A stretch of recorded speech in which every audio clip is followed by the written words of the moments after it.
we're Gucci, we're Let's golden, go. and we're talking about cats. So what are these cats? What are Can you explain? what are cats? That's a great question. Like, what defines a cat? Well, I think a cat. When I hear cat, I think of a house cat. That's what I think of. I don't think of anything else. I do Like, I'm not unless thinking... I'm already in a jungle setting of some sort. Exactly. Like, we're talking context. Yeah. So if I'm thinking about it, like when you ask me what is a cat, I think house cat. That's my answer. Yeah, me too, usually. Yeah.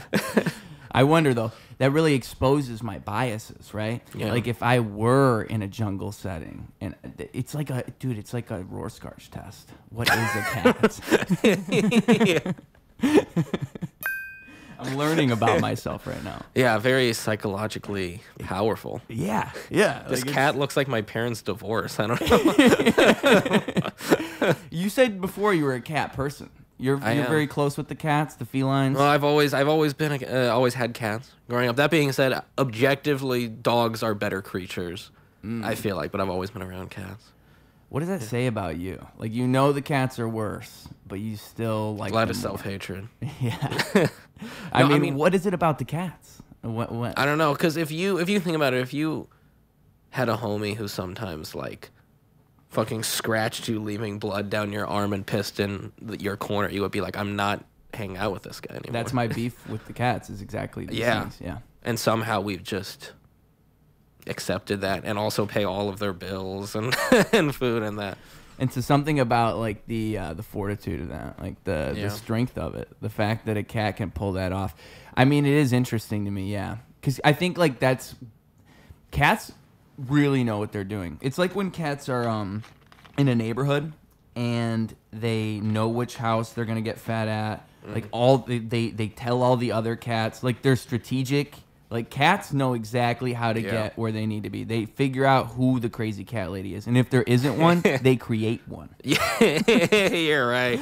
Yeah, I mean, isn't there some shit that like cat pee has like chemicals that brainwash people? I'm pretty sure there's I swear there's something like that. I believe that. As you say it, I'm like, yeah, I'm sure they have to, dude. Because how the fuck else do cats convince people to do this? It doesn't seem like a great deal. Yeah, no. Some cats are cool. Yeah. I have a cool cat. I always say that. I always say my cat's pretty. Like, I got lucky. I won the cat lottery. Because, dude, I see some cats, and I'm like, I don't know how you do this. Yeah, for sure. My aunt had a cat. I think she still has it, where, like, you go to that house, and that cat will destroy you. That cat will hurt you. The couch is fucked up, too, I'm sure. Yeah. All of that, yeah. And it's just like, that's just the family cat. Yeah. If that were me, I don't know how I could live my life. I feel tortured. Yeah, no, that's like you're living with an abuser. At that point, just someone scratching the shit out of you. Yeah. Demanding dinner immediately. Yeah. But at the same time, like, it works. It seems to work for the cats. They seem to be pulling of course it works for them. Not working, just getting food and beating the shit out of their only friend. Of course it's working. It's just crazy. I mean, like, you don't have that relationship with a dog. Exactly. A dog would never beat the shit out of you. No. One time I was at my friend's house, and I remember, like, the way that they were with the dog, I was like, they're kind of like they were like aggressive with the dog, like they were like, ooh, like trying to like fucking like fuck with the dog, to get the dog to kind of like fuck with them back. And I was like, I realized it was like they were teaching the dog like the dominance thing, right? But I remember like too, I swear, like it was like there was a violent thing about it. There was something violent about it, and I was like, and it made me think like a dog's gonna like you no matter what you do. Like a dog's gonna you could beat a dog. You could literally, like, don't do it. But if you did, the dog would still love you. Whereas, like, a cat, if you beat a cat once, that cat won't fuck with you ever, dude. For sure. That cat hates you from that point forward. You're gonna fucking miss an eye before you know it at some point, too. It's just the difference between a dog and a cat. Again, because, like, a dog's gonna love you no matter. It's unconditional. The love is really unconditional. Whereas a cat, it is conditional. The cat love is Yeah. truly conditional. The cat likes you for reasons. There are reasons the cat keeps you around. It's more of an employee situation, really. Whereas the dog's like, please, dear God, like, let's be friends. Like, can we hang out? Yeah, exactly. Which is why they're better creatures. Yeah. Like, they're actually pure souls. Like, no matter what, cats are all creatures of evil. You know? All of them? Every single one? Most of it. There's an evil heart. Maybe they're good. Dogs are all good hearts. Yeah. And some of them, you know, fucking attack kids or whatever, but it's all good. Yeah, some of them eat babies. Yeah. But, I mean, you know, good heart, though. Good heart, though. Good Yeah. soul. Whereas the cat would do it because it was trying Love of the game. Yeah, it was part of the game. Yeah. It wanted to torture it. Yeah. Yeah. The reason we talked about all this, we were talking about cats torturing rats earlier. Yeah. Dude, cats have been the theme of the evening, actually.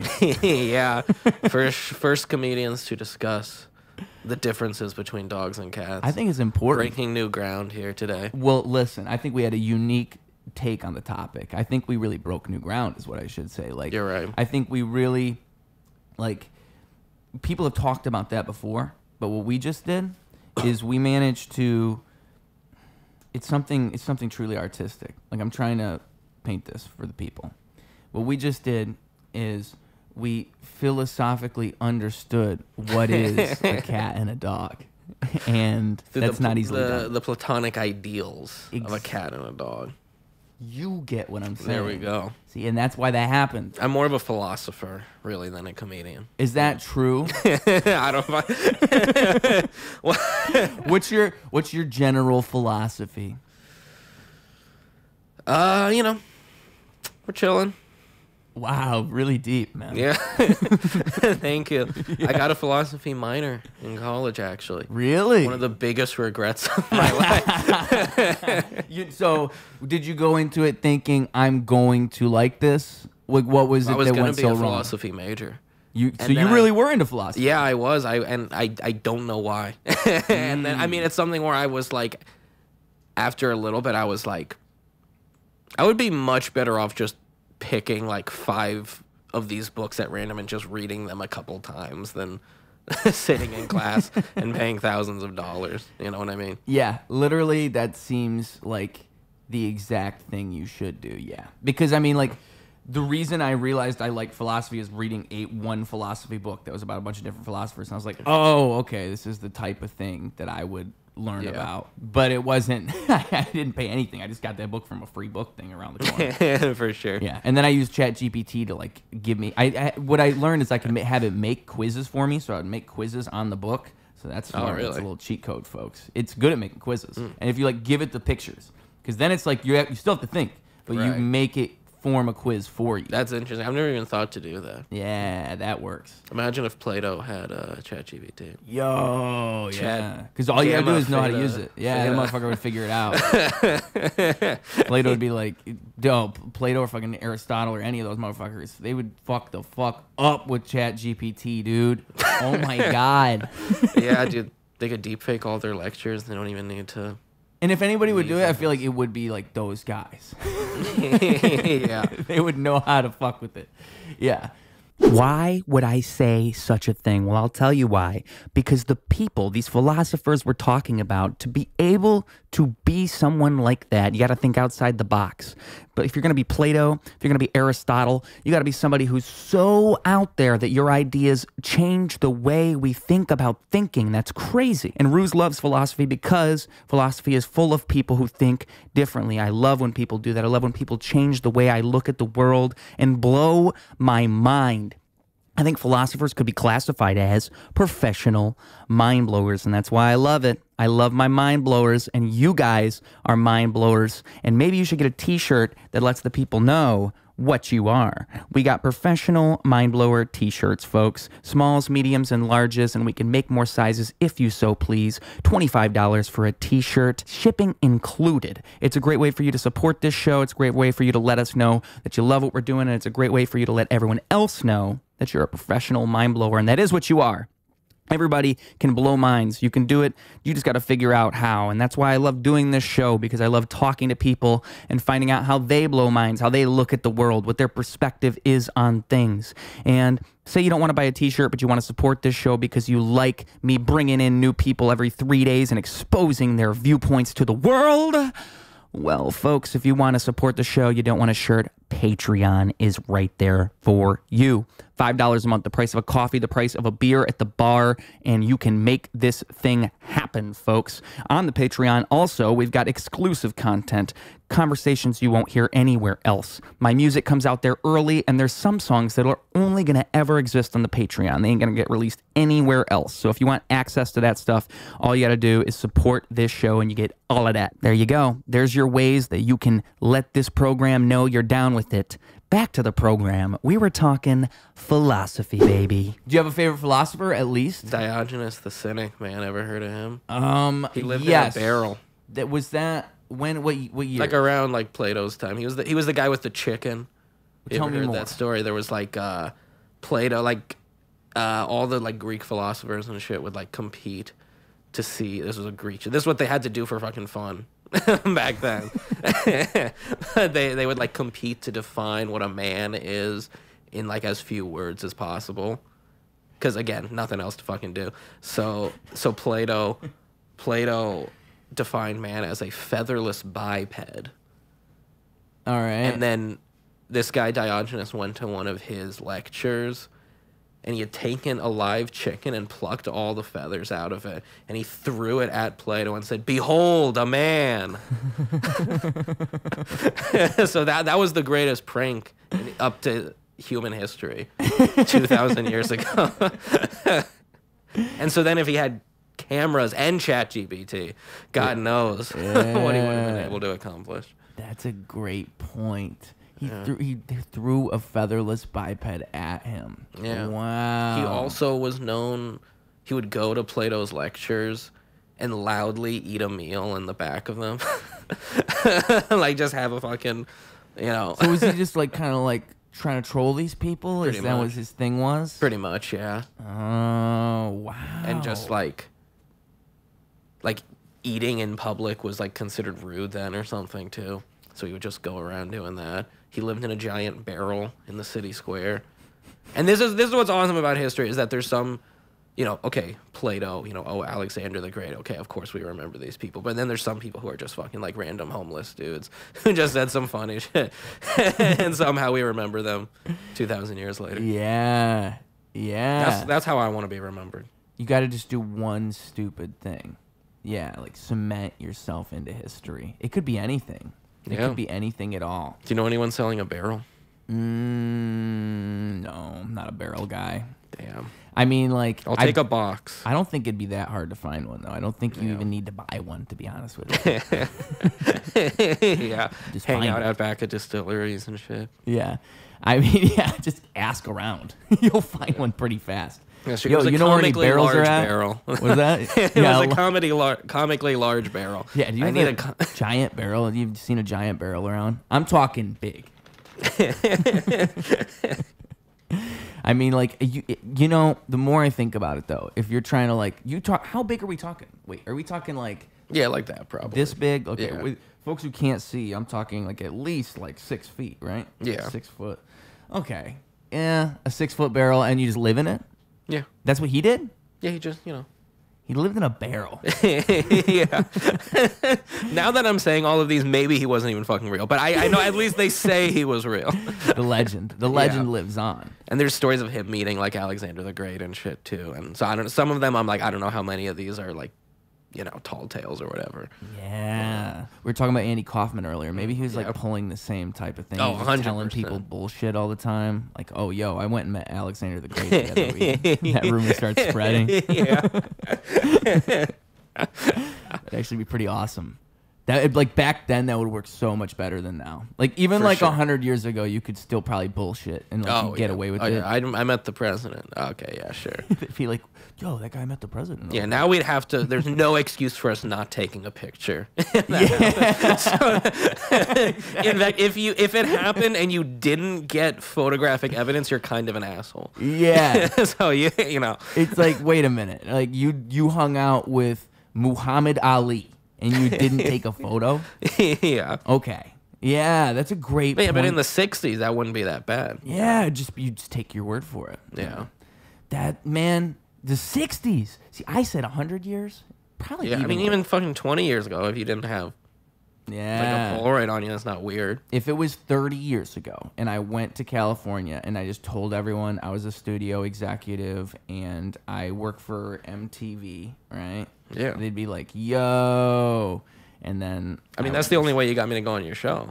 exactly. I mean, it still kind I of works. thought we had a studio here. I don't know what's. Well, you know, You told me Beavis and Butthead would be here. the problem is they were busy today. I was meaning to Sure. get to that, but I was gonna do it off camera. I didn't want it to have it to be like this. Typical I mean, Hollywood. listen, we gotta make this I show flew happen. to LA for this, bro. Listen, it's not as easy as you think to run a podcast. That's all I have to say, all right? You think this is easy, you try to be me, okay?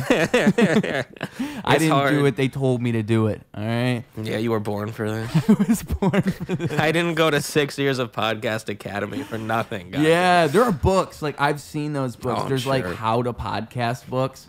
And I look at those and I'm like, I just don't even know. Like, you could tell someone how to, like, set up microphones, and you could tell Yeah. what are they much really shorter saying? yeah.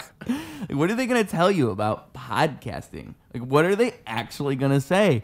Like, are they going to say, like, maybe they're just going to tell you how to have a conversation. Like, maybe it's actually a good, like, it's good for your social skills. What is this world coming to? How to talk to people. Yeah. Talking to people for dummies. 3 pages on put camera on tripod, turn microphone on, 200 pages on when they say something, respond. That's what the book is. Literally the book. I should have grabbed it. I have all these books in here that I get was from these noticed. things. I should have fucking grabbed that book because that would have been a good one. I could have whipped it out right now. The little free libraries always come in clutch. Dude. Every time I pass one, I look and I always think, oh, I'm gonna find some like rare manuscript that's worth $10,000 or something. Every time I always think that. Yeah, Not happening yet. you could. Found the complete Hitchhiker's Guide to the Galaxy once though. That was clutch. Complete Lord of the Rings too.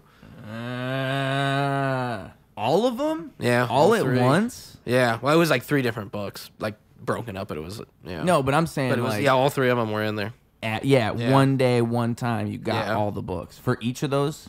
Yeah, Dude, that's awesome. pretty clutch. Sometimes the other one was like a collected one, but still, yeah, very clutch. Yo, that is so cool because with those series, usually you don't see all the books in there. Like usually you'll see one of the books. For sure. You'll walk by and because I have a couple of those around Let's here. go. I think I have 1 or 2 of the Game of Thrones books. Or is it what is it? Song of Fart and Shit Song of or Ice and whatever. it's Fire. called. Yeah. George R.R. Martin fucking Yeah. fantasy. And then the other one would be, I think I just grabbed, I mean, I can think of a couple actually now, but the other one was just the other day, and it was the first and the second, I want to say, of the series of Unfortunate Event books. But I think I have another one of them too.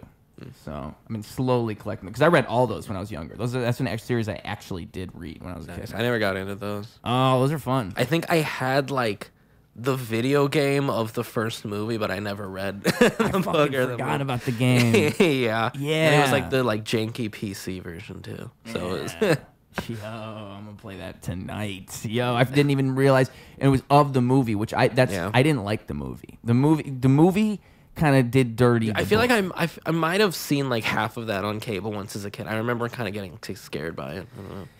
Yeah, Jim Carrey was creepy. Oh yeah, that was Jim Carrey. Yeah. Jim Carrey, and then they just redid it on Netflix. It was Neil Patrick Harris, right? with so. yeah, you're right. Yeah, Neil Patrick Harris. You're up. Yep. And then I think the narrator is I should know that guy's name, but he's the guy who talks like this. It's kind of like how he talks. He's got a voice like this. Yeah. I just can't remember his name right now, but he's on like he's a voice actor on a lot of things. I probably recognize Been it. on Adult Swim. But anyway, so he's on there and Neil Patrick Harris is on there. And that one's more true to the books, but also it's just cornier. I don't think there's a way to do it. You just got to read the books. It's like every adaptation ever. The book, because I remember reading the books as a kid, and the books are just it's a bunch of bad shit happening to these kids, and they're getting stalked by this guy. Man.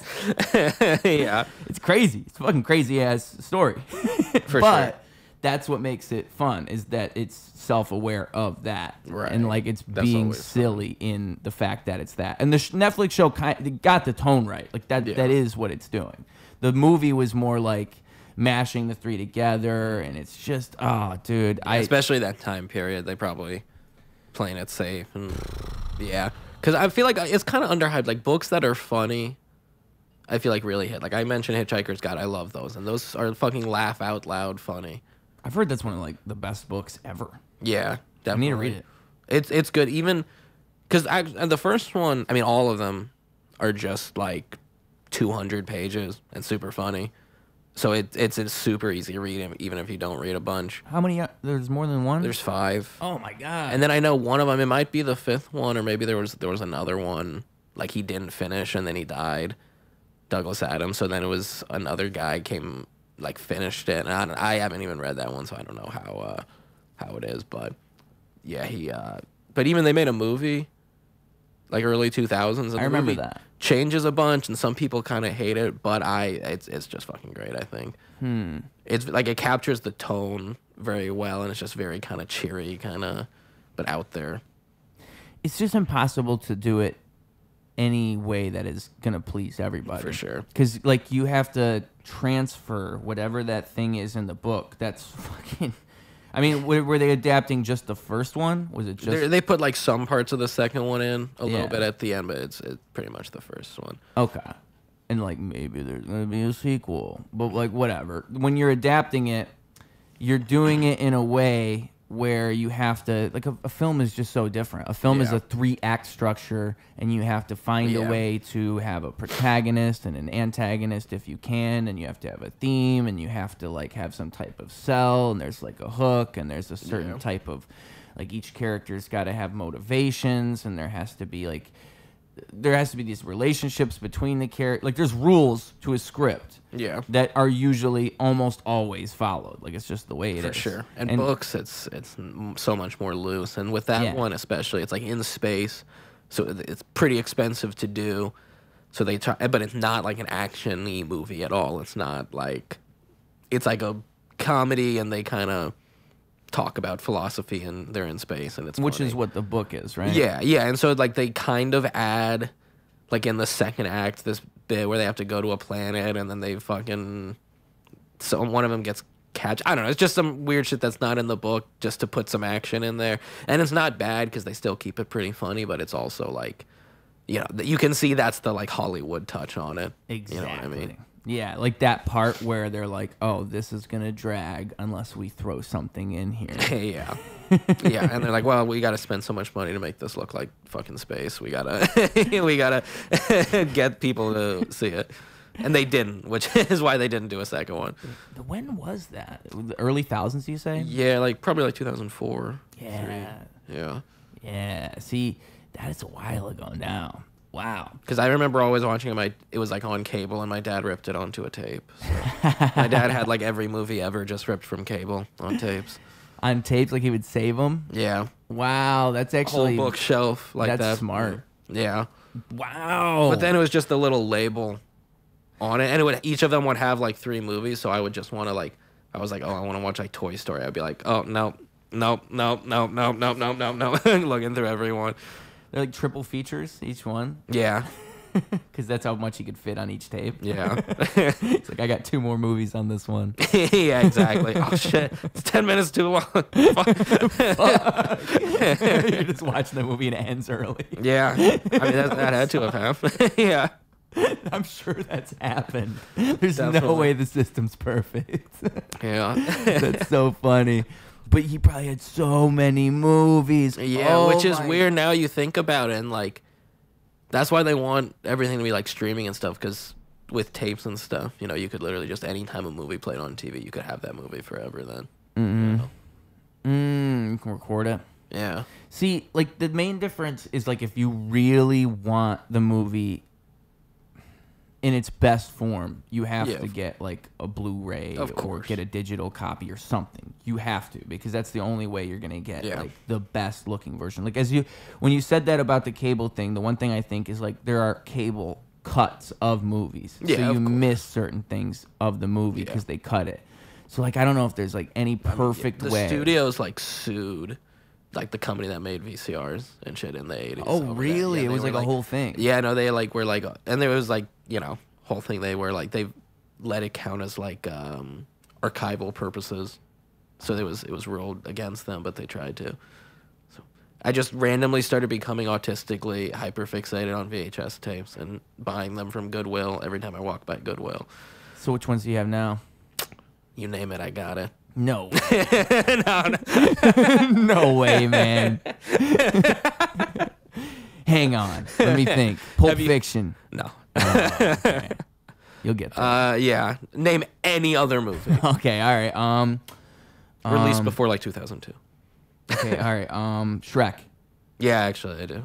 Yeah. On VHS? It's a green tape. Fuck. Pretty sick. Green tape? Yep. Yo! That is awesome. Yeah, I mean, it's not like I have like 60 of them. It's just I don't know why I just randomly started to think like that's cool. And now if you go to like Salvation Army, Goodwill, whatever, they're all like 99 cents. Oh. There's like, and I'm not like the most expensive one I've bought was like $10. There's like What the was only it? ones. It was a Doctor Who episode.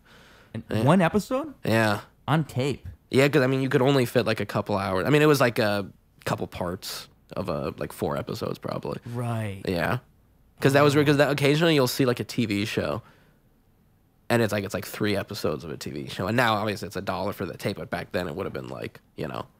And it's something someone else Decent bit of- recorded. Oh Or well, no. is it- There's like some.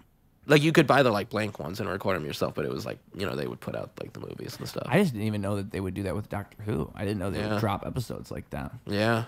But that's interesting. You could just get so many of them so quickly for $1 to $10.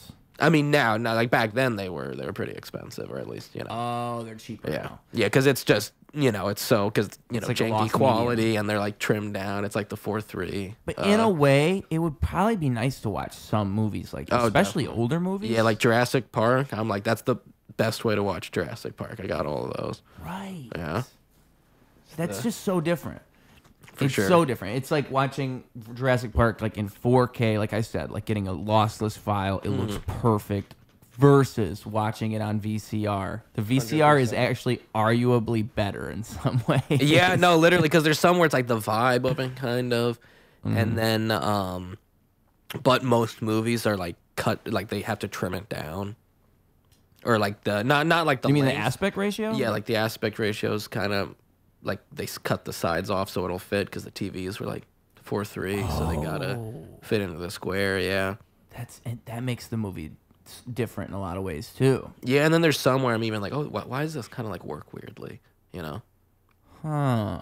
Because I mean, like, it reminds me of a few years ago when I can't remember what's his name, but he's the guy who did the Zack Oh, Snyder. yeah, Zack yeah. Snyder did the Justice League thing where he did the 4:3 cut, And it worked for it. Yeah, but nobody does that. Like, he's the Yeah. only person I can think of. I think there was one other movie that was popular. That I haven't seen. I mean, it there's yet. a few- The Grand Budapest Hotel. That movie did stuff with aspect ratios. Oh yeah, there's a Wes Anderson like plays with it a lot. Will kind of like switch it in the Yeah. movie, and a lot of there's like some movies.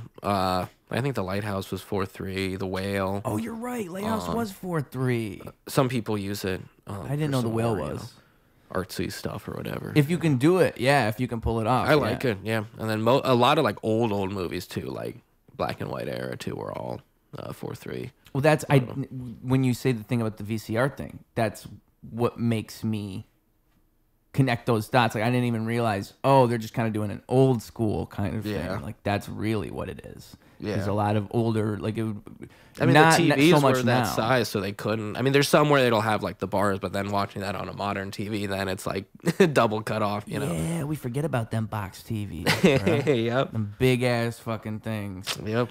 I remember I had one of those giant box TVs at my dad's house, and I like it. It was so big, and it didn't even really fucking work. Like you had to really get it to work. Oh yeah. And there was recreational marijuana facility not too far away from me that I was going to. And so they had like a ping pong table in there and stuff like that. And I was thinking like, I could get this TV out of my dad's house and I could just give them a TV. You so I need said 6 friends to help you move it. so I got that TV in the car by myself. Oh, man. It was very difficult, but I did it. I'm like, carrying it, using my entire body to get that thing in the car. And I remember when I got there, the guy says, hey, like I can help you get it out of, it's like this big ass black guy, right? And he's like, I'll help you get it out of the car. So I'm like, all right, cool. Like, cause I'm thinking he's going to be way more able to do this than me. Like he probably can lift 3 times me. And so he opens up the door and he just kind of gets it out of the car, and he like whips it onto the top of the car and puts a dent into the top of my car. Oh my God. I thought you were just going to say he dropped it. Jesus. No, he just dented my car and then walked inside. Did he even acknowledge it? I was just like, oh, thanks, man. Like, thanks for carrying it for me. I could have done that Is myself. it still there? The den? Well, I don't have that car anymore. It's probably like 2 cars ago for me now, man. maybe 3. Was it still there when you... Oh, yeah. That's It awesome. never went away. That's awesome. You don't think about the top being dented a lot. Oh, my God, dude. It doesn't really happen much, does it? Because what it was he, like, whipped it out, and, like, the way that he lifted it, he wasn't really, like, prepared to take on all the weight of it. So that's why he like quickly shifted all of it upwards and then dropped it on top of the car. No, obviously it's not his fault, but that's just...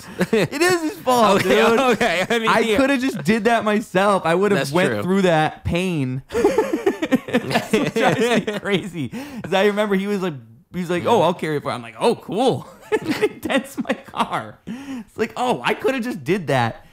In that timeline, you fell and broke your back, and now you're paraplegic, though. Mm-hmm. But you know what? That would be good for my rap career. I've thought about that. Dude, paraplegic rapper would go hard.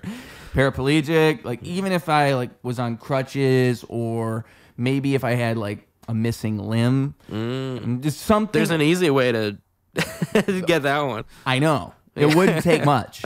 I thought about this. But the thing is, like, if I do it, then I don't want it to be a gimmick. I don't want people to like, I'm already objectified enough. Like, I don't know if I want it to get worse. Tough. It's tough. It's tough out here for a pimp. And so what I'm saying is, I just don't know if it's worth it. That's really my ultimate diagnosis. But Would I've it be thought about possible to gain a limb? Now that would make me There's popular. got to be a 1-armed rapper somewhere. There's no 3-armed rappers. Dude, you're thinking outside the box. If I just grew an arm, or maybe like had an artificial arm, like an artificial limb, like a third eyeball. If you just go to like circus freak shows.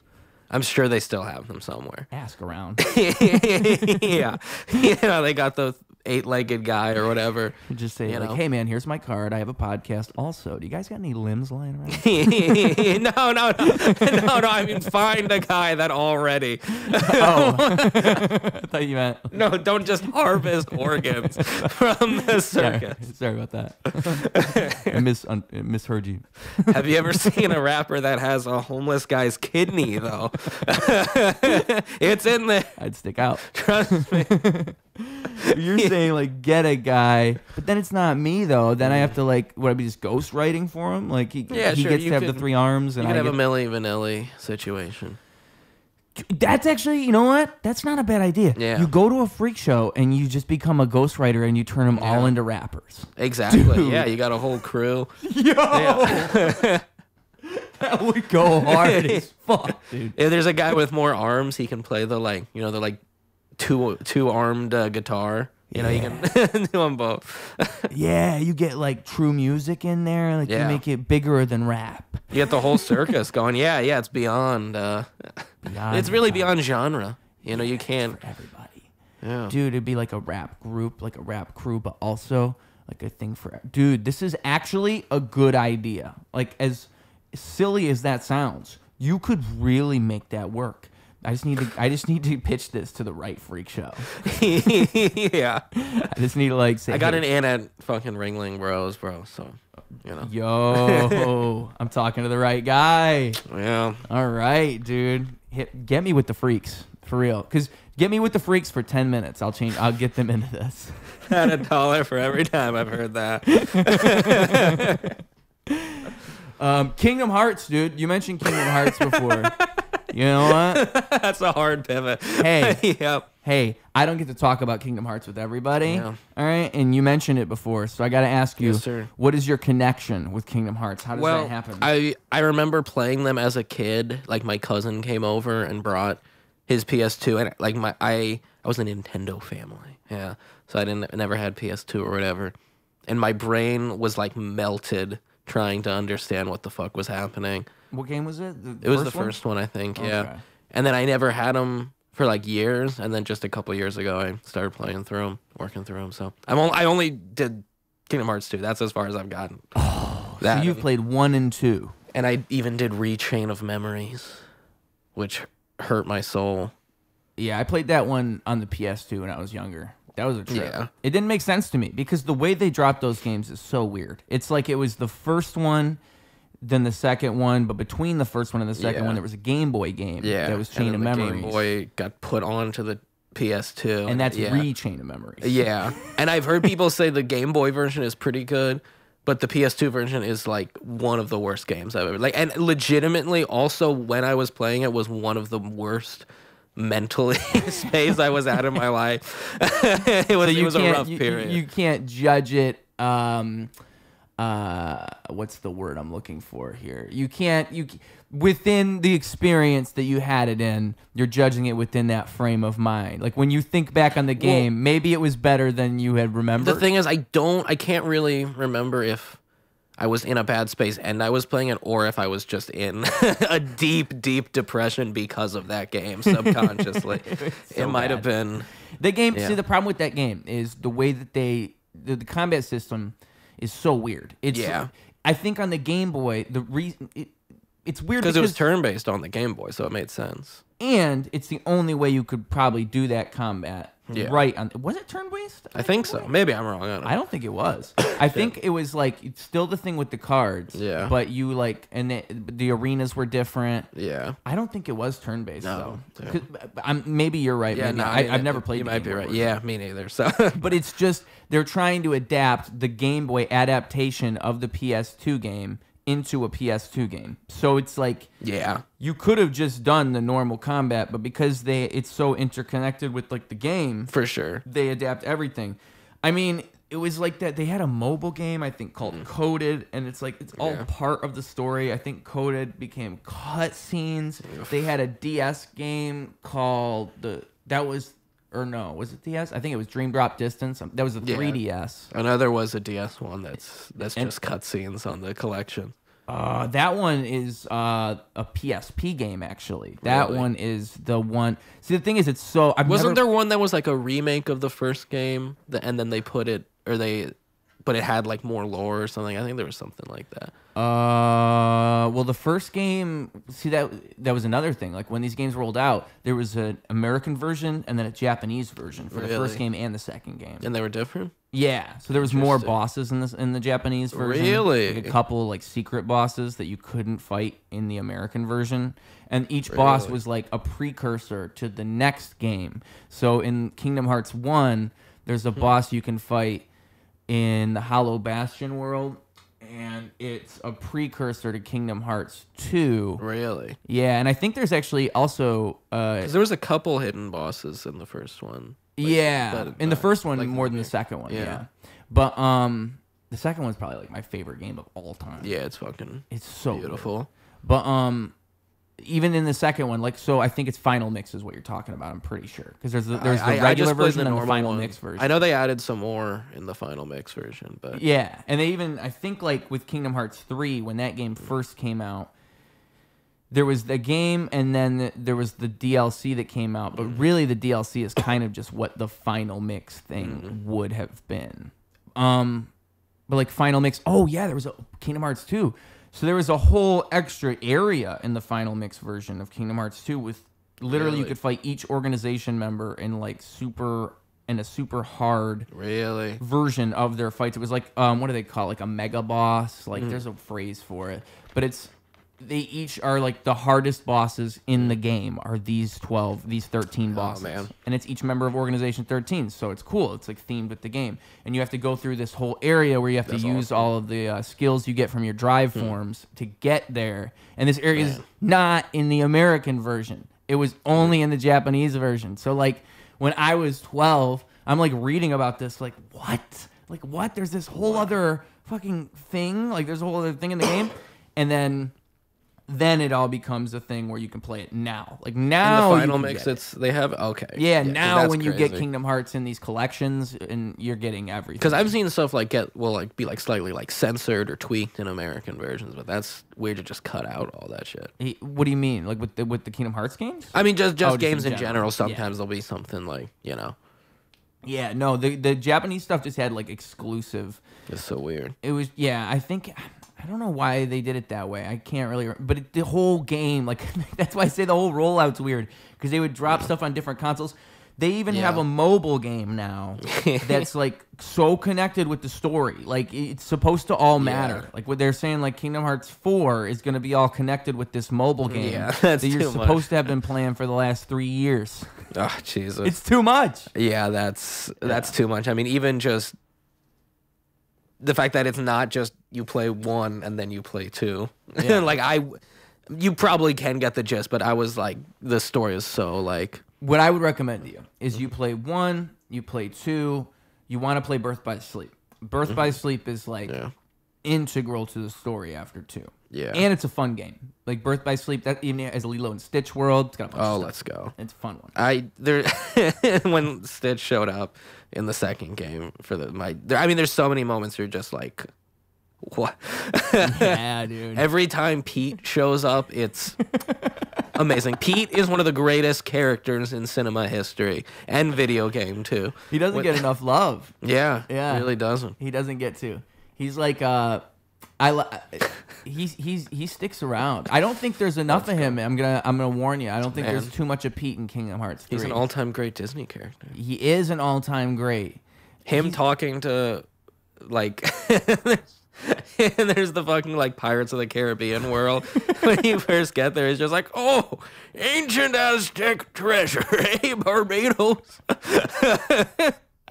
Whatever the fuck his name is. That's why I love the Kingdom Hearts games. The whole fucking thing is so ridiculous that it's like so entertaining. Like just the fact that they're that you're in a Disney world. You got fucking Pete talking to Jack Sparrow. This shit is so ridiculous. Anime characters flying around.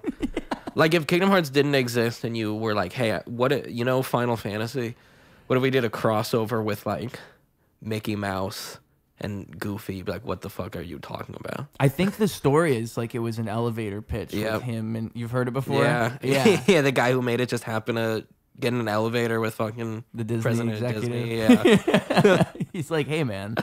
How about literally you said the sentence you just said. What he said. Imagine if he was like, hey, my game's Final Fantasy, and it was like, no. Virgin shit, what are you talking about? I don't play video games.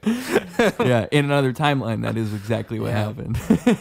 And I think that's probably a much better timeline overall for the world. No. Kingdom Hearts, like when Kingdom Hearts 3 came out, it was like my childhood was completing. It was really what it felt like for me, because the weight between Kingdom Hearts 2 and Kingdom Hearts 3, you people don't know. You people don't. It's like it's if you for Tool fans, you can kind of understand. All right, Tool fans can understand that. Yeah. Wait, like how many years for an album? I think it was like 12, 13. Yeah, something like that. That's how it feels. It's, Yeah. I think Dr. Dre's The Chronic. I'll tell you, it's never coming out. All right, it's never happening. Yeah, But there's a that few last things Game we of wait Thrones for. book, bro. Which one was The it? last Game of Thrones book. That's been like 13 years too, I think. Yeah, that one's never happened. Yep. It's never Okay, well, I'm a big Half-Life fan. Yeah, Oh! yeah, even more. I had a thought. Valve doesn't do threes. It's not happening. Yeah. And I know there's the Alex game or whatever. I don't have any VR shit, so I'm sorry. Everyone says it's awesome. They're probably right. The trailer looked looked fucking VR. I've never seen any gameplay, but the Yeah. trailer looked cool. But you played the other ones? Have? Yeah, not too much. I played. Okay. I played parts. I haven't Okay. played Well, the last one came out in 2007, and I was thinking, I was like, all these games are rated M. To play that, you're technically supposed to be 18, which means that the last Half-Life game is now old enough to play the other ones at the time. They've been too lazy to make it. Wow. See, when they announced, I remember when they dropped that trailer for the Half-Life Alex thing. Yeah. I remember seeing the notification and being like, oh, like I thought Yep. it was actually going to happen. And then I realized, like, oh, this is their way. I mean, Portal 3 is never going to happen. Team Fortress 3 is never No. going to happen. There's another one, I'm pretty sure. Counter-Strike, I guess. Yeah, Yeah. Counter-Strike 3, exactly. And even that, I remember they dropped the trailer recently because they were doing like a new updated version of Counter-Strike, but it's not Counter-Strike 3. I think at this point they're just in on the joke. I've heard them say before that they don't want to release games unless they're groundbreaking. Like they don't want to release games unless it's going to change the entire... Because that is kind of For what sure. they did with Half-Life. Oh, 100%. I mean, they really did. In Portal. I mean, Yeah. those games are like revolutionary in the technology that they're able to implement. Some Like, of the best Nothing games was ever, doing that. no question. Yeah, the best ever. Yes. Yeah. I remember I got the orange box. Yep. And that was the shit. Like it was, what was it? It was TF2, Half-Life 2, Portal. I feel maybe another one even, but yeah. There was one or two other ones, but I can't remember what they are either. But that was awesome. Yeah, because I mean, Team Fortress 2 is still awesome. You can still play it. It's still good. But yeah, I mean Portal. I still haven't played Portal 2, and I bet it's just really? as good. That's a masterpiece. Is I'd it? recommend it. Yeah, I mean you can probably get it for like $5 on Steam now. I actually have it. Oh, okay. You really got no excuse then. Oh. Okay, fuck the rest of this show. Let's fucking Yeah, just rip this play right it now. right now. This will turn into a gameplay stream. But yeah, dude. I just feel like, and it's true. Like it is true. Like I think with Half-Life, I think the gravity gun thing was a big thing. Like I'm trying to think of what it was for each game. I know Portal, like the whole Portal thing. Yeah. Team Fortress 2, I think that was was it like the first like team-based online type There probably game was a like couple other ones, but that was like where everybody at plays least, a like role. revolutionary. Yeah. Yeah, Like everybody's had a certain like power and a certain. yeah. It might have element. been actually. I'm not sure. Oh, I would guess that that'd be the first. up there anyway. Because there was other like shooters, Yeah, of course. but there wasn't. Yeah, it's got to be up there. There's got to be something unique about it. And then Half-Life 2, what's different? What did they really change with Half-Life 2 from Half-Life 1? There's got. I mean, yeah, there was like the physics engine, like the gravity gun. Like oh, you that was said, Half-Life 2. Yeah. So what was it? in And the Half-Life? first one, I mean, it was just very like big for the time. The game and itself. Yeah. Yeah. And Just the then design Half-Life was- Alyx is because that was the first. That was the first game that really, from my understanding, utilized that technology to such an extent. VR. Yeah, and they had it like reads your fingers or some shit somehow, which seems scary to me, but But it's probably really good. It probably Yeah. was awesome. I've seen little clips. Dude, some of that VR shit just blows my mind. oh yeah, I don't want to buy one. I don't want to step into the... yeah into the metaverse, bro. It scares me. Yeah, no, me too. Because I'm like, there's so many games that come out. I'm like, oh, that looks awesome, but like I couldn't imagine like playing a VR game for like an hour plus. Yeah. You know, I just feel like you wouldn't. There's like sometimes I'll play games for a while and I'll just be like, oh man, what am I doing? I gotta go outside. But if it's VR, that's probably like instantly hitting. You're like, what the fuck am I doing? 5 minutes into Beat Saber, you're like, I need to actually go touch grass right Yeah, yeah. now. Yeah. Because I just feel like, yeah, dude, maybe even like 30 minutes. See, if it was a really good game, but I had to buy the whole console for it. Like, if it was Yeah. the Half-Life Alyx game, maybe. Like, maybe if it was something really good. But, like, I don't know. It just... And then you need space, too. You need space. And it just seems like... Oh, it seems like you would... I would get addicted to it. I know I would. I would play it too much. Yeah. I can just see it now. I'd be like, this is too cool, you know? Because if I got that, like, every free second I had would be playing that game. I know that's how I am with shit I love. So And there's VR, like, versions of other games. Yeah. Like, you can download them. There's got to be, like, a VR adaptation of Half-Life 2 that you can play. Yeah. Yeah, I know there's Skyrim. I know they have VR Skyrim. Yeah, lots of old games they've redone like that. Yeah. VR GTA 5, I'm sure it's there. Sure. Dude, that shit would fuck me up. Yeah, I couldn't. I'd quit my I job. remember I was doing one. It was just one of those like places where you can rent out whatever, do VR, whatever. And my, or you know, Super Hot, the game where it's like when you're moving. Yeah, it's cool. But they had the VR version of that, which is awesome. But you were like on a helicopter, and your guy was like right at the edge. And I remember like looking over the edge, and for a second, be like, oh, like I was about to fall, and I was like, oh wait, what the fuck's wrong with me? And that's when he went outside. Yeah, my first time ever going outside. Yeah, those games are dangerous, dude. Yeah. I mean, there are those clips of people like running into TVs and stuff. Oh, I bet. You think it can't be you, but I bet it would be easier. It would be me. Yeah, exactly. It would be me. You think it won't be me? It will be you. Exactly. Yeah. You think you would definitely be the guy? You think you really would? So. I think so. Yeah. Well, I Throw a usually hammer at the say wall. when I do the fucking Wii games, any of that, I always put the strap. You know, got it. Safety first, everyone. Yeah, I gotta strap up. Yeah. Yeah. Yeah. Wii, man. Did you? That was a week. I just looked up recently, or someone was looking up near me.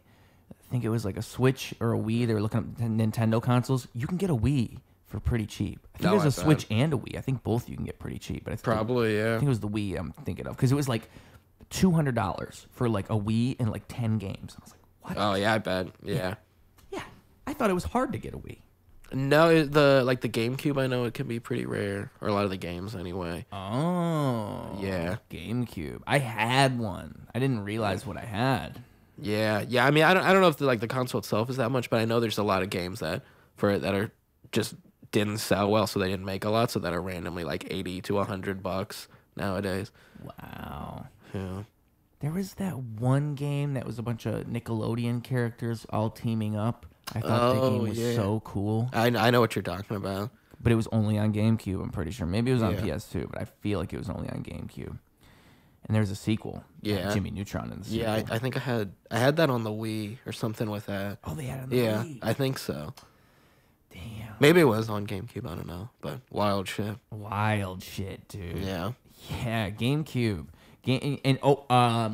Super Mario, not Odyssey. Sunshine. Sunshine. Yep. Banger. Banger. GameCube banger. I think, but there's not like a bunch of like smash hits on the GameCube though. No. There's only a few. Yeah. Yeah, that's the problem. GameCube didn't really. The Wii is probably, and then the Switch. It was the Wii and the Switch. See, I feel like Nintendo really does have it down. They know what they're doing. I mean, For sure. Switch 2 is coming out.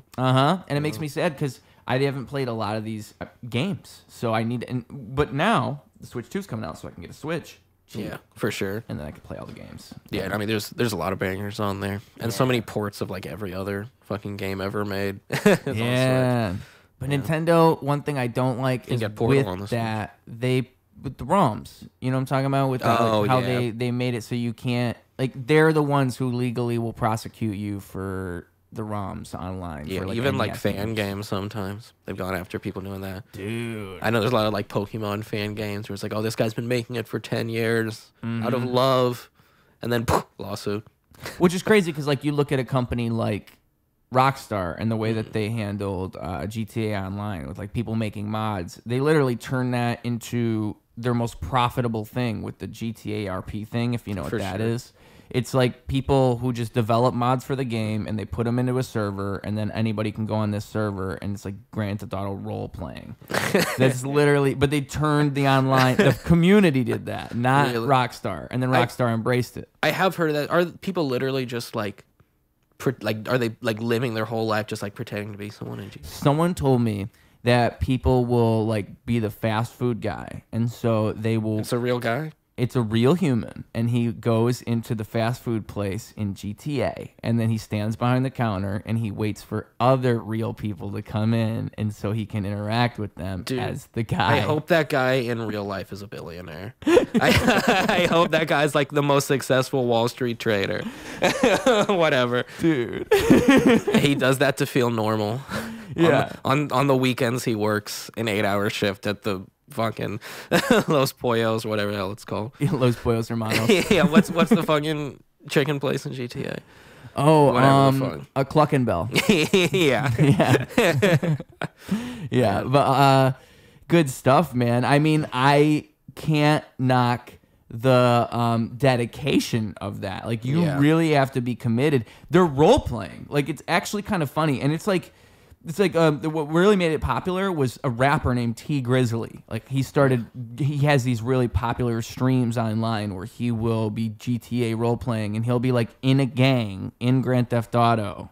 Right. Okay, that's what I was gonna ask, is if everyone else is like in a gang, or if they're just like they're having like street beef and shit, like in the game. And okay, they all that part's kind of cool though. That part makes sense. Dude, it's a universe. There's people who are cops that they're the actual cops and they can arrest you. Those guys are probably also cops in real life. Those guys, that's a bad vibe already. I was watching one and I remember like it was the guy who was the cop. He said, "Put your hands above your head. Put your hands above your head." And then, like, the other guy's character does an animation where he puts his hands. I'm trying to emote. Hold on, what button is it? Oh, God, don't shoot. No. Like, bro. Literally, dude. And then he's walking up.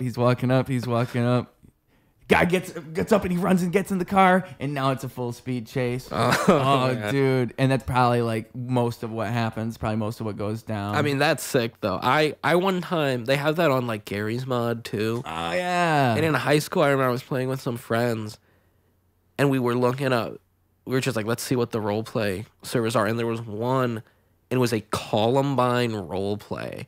And I was like, no. I swear to God, I was like, this can't be what I think it is.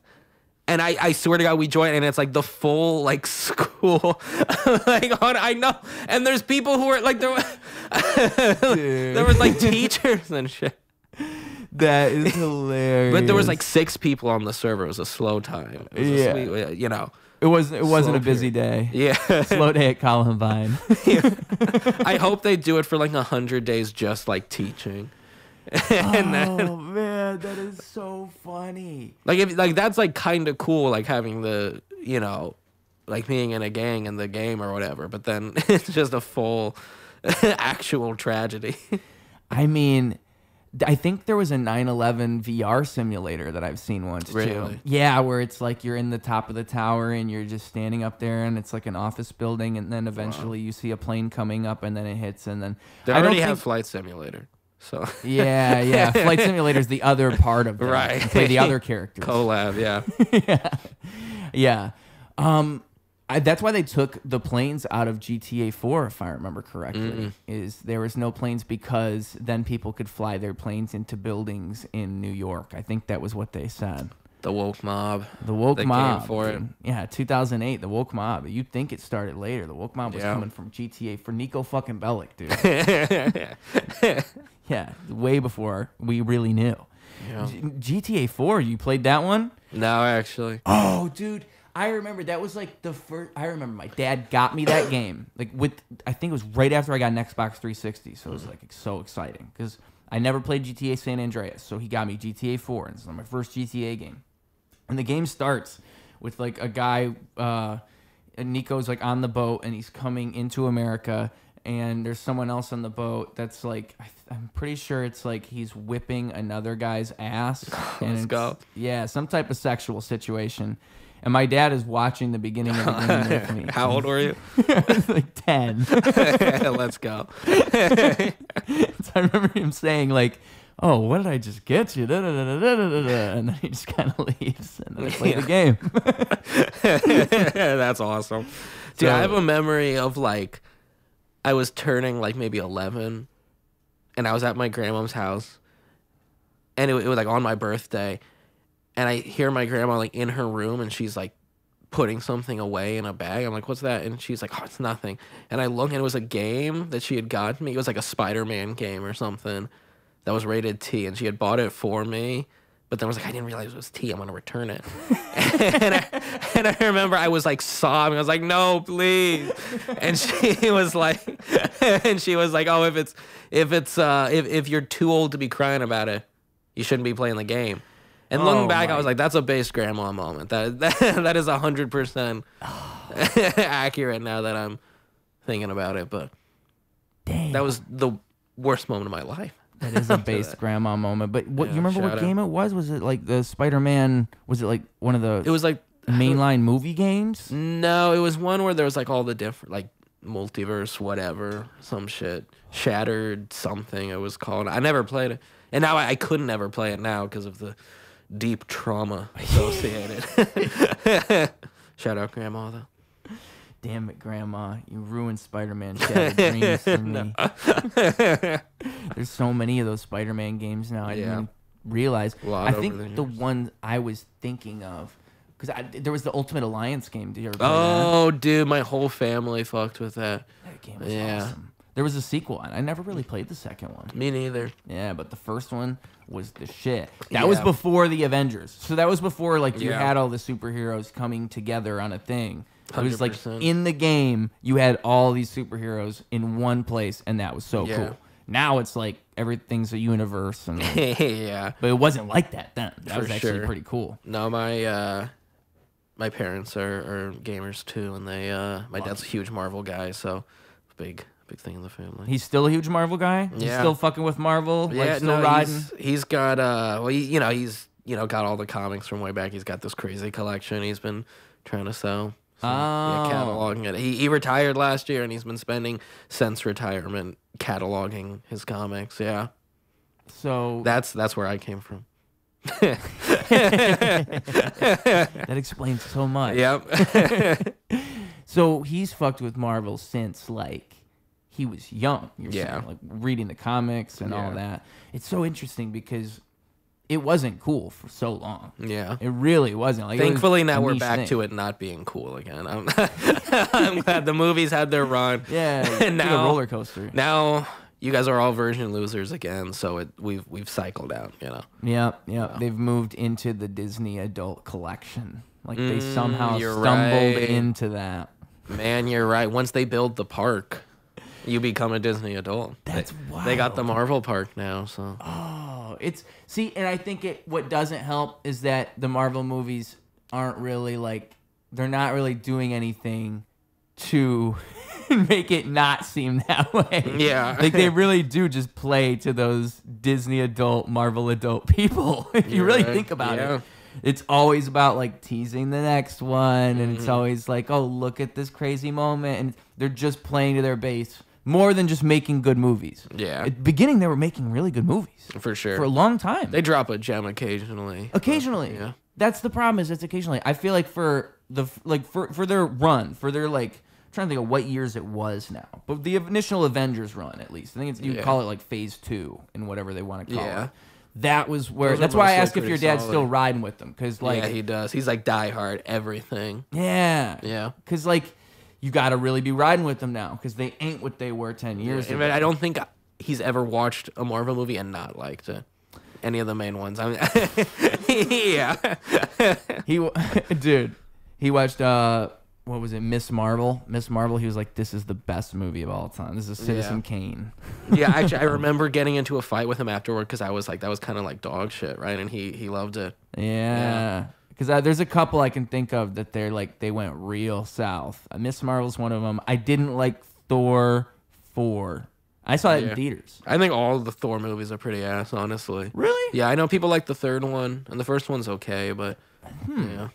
You know, I can Thor understand and the that. Avengers and shit. I like them, but they're less there's something like different about them than the other ones. Like, all of them. There's something that's a little bit like Thor is just a weird character to probably even write for. Like, what the fuck do you do with that? He's just a god. And then the fourth one looked so much like they have no idea what they're doing. I didn't even bother. Bruh. Yeah. The fourth one was fucking... And I remember leaving that theater with my mom and some kids, and I was like, you guys thought that was bad, right? And they're like, what? No, it's a fun movie.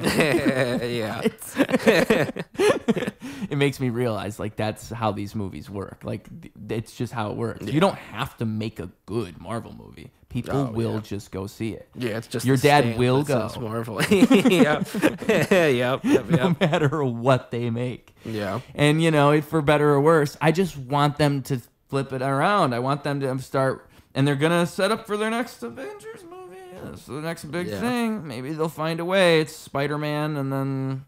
See, but the thing is, even the fucking, bring in fucking Robert Downey Jr. back. Come on. Yeah. Come I don't know about there. Yeah, that's just so, like... You guys. Yeah. Because, like, the whole thing, like, oh, dude.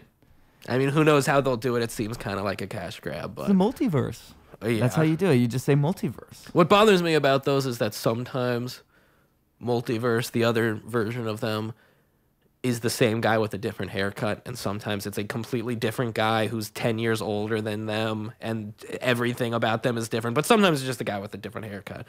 You know what It's I just, mean? it's kind of like, what is it? I think, I don't know if I'm getting this right, but like, because I don't know how to pronounce it either. Deus Ex Machina? Is that Deus Ex Machina, yeah. Yeah, where it's like you have a fix-all problem. Like, you can just bring it in for everything, for any script, for any story ever. Oh, well, it's just the multiverse. Like, it's just so stupid, because in the end, that's why in the Doctor Strange Multiverse of Madness movie, that's where they're really doing this multiverse thing.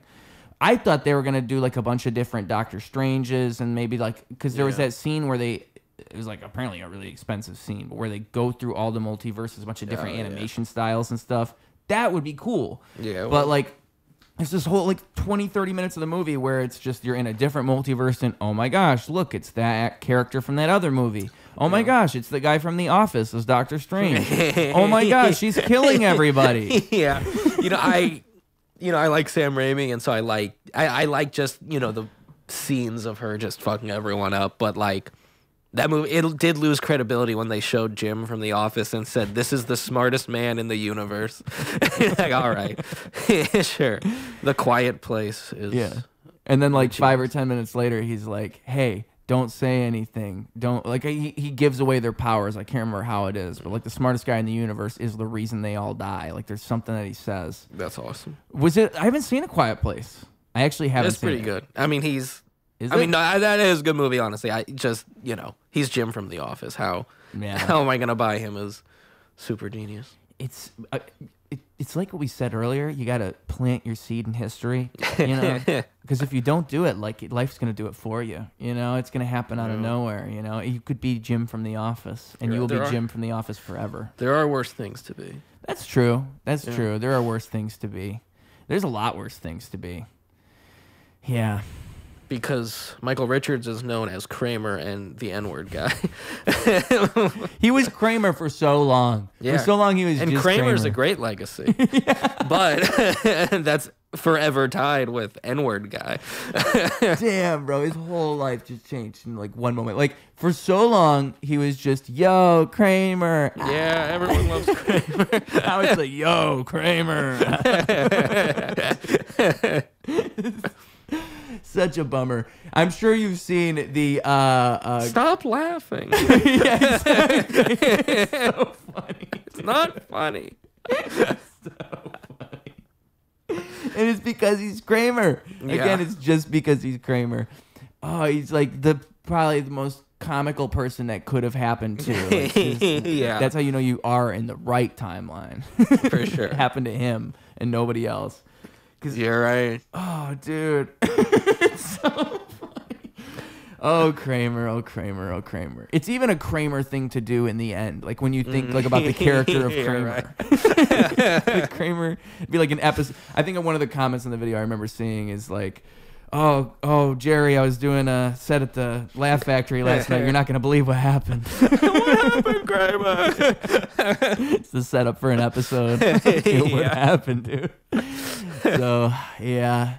Yeah, that's a wild one. But your legacy. Even with Tool, going back to Tool, I remember them saying like they didn't want to drop another album until they were sure it was good enough because of their legacy. You have to respect that. Yeah, you do. Because so many people are just like, well, fuck it, I'll just crank out another. That George R.R. Martin, like how we said earlier in that list, he's the same thing. That's why he's never written another book, because so many people would like scream at him, dude, what the fuck? But in his mind, it's like, I'm not going to release it until it's the story that's supposed to end this. Like people, and I don't even know if there's, it's so painful because the end of the show, that's what's so painful about it. Yeah, because he could justify it with the book, but I don't think it's ever going to happen. I can't think of another thing like that. I guess Quentin Tarantino is probably another good one now because it's going to be supposedly his last movie. It sounded cool, the one that he was doing that he canceled. The movie critic one? Yeah. Yeah. Who knows? Maybe.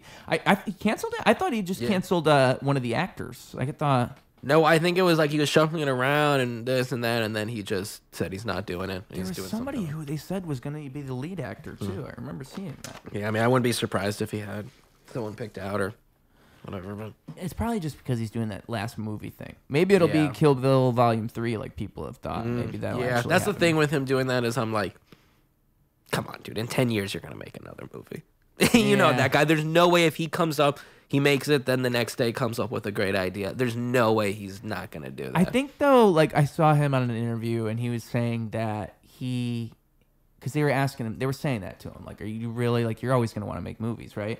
And he said, like, he thinks he's going to transition into a different type of, like, writing or directing role, like maybe for shows or for something like that. And that would make sense. I could see that. Maybe because then it's like in his mind, it's not his movie legacy that he's tarnishing. Like now he's doing this different medium. I guess. But still, if you come out with a dog shit show, that's still gonna, people be like, remember when he made that dog shit show?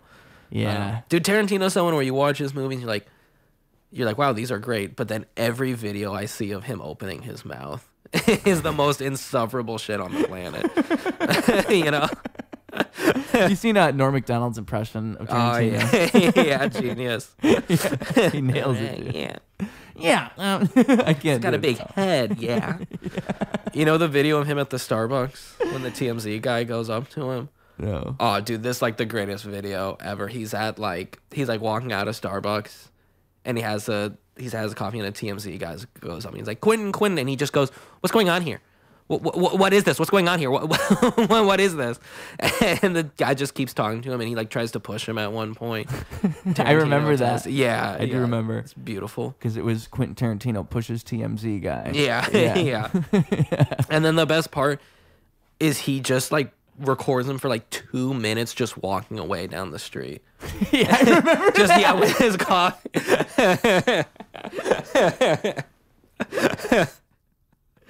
Which just something about that is so captivating. Yeah. I can't turn it off every time I put it on. I gotta watch. Some Kanye energy right there. Yeah. Yeah. Quentin Tarantino there was another clip of Quentin Tarantino talking to the lady on it was right after Kill Bill came out, and the lady was talking to him about how inappropriate the movie is for children, and he was saying that he thinks it's a great movie for kids and that it's empowering for women, and he has no idea what she's talking. Maybe it was like the women angle. Maybe she was more going for the women thing. She was saying like this is not a good film. Oh, that old thing. But he's saying it's a great film for women. Yeah. Like in his mind, it's a feminist movie. Like that's what I'm saying. In Tarantino's mind. Yeah. A lot of things exist in Tarantino's mind. A lot of feet in there. Oh yeah. A whole lot of feet. Yep. But I mean, like, some N-words. Yeah, a lot of it.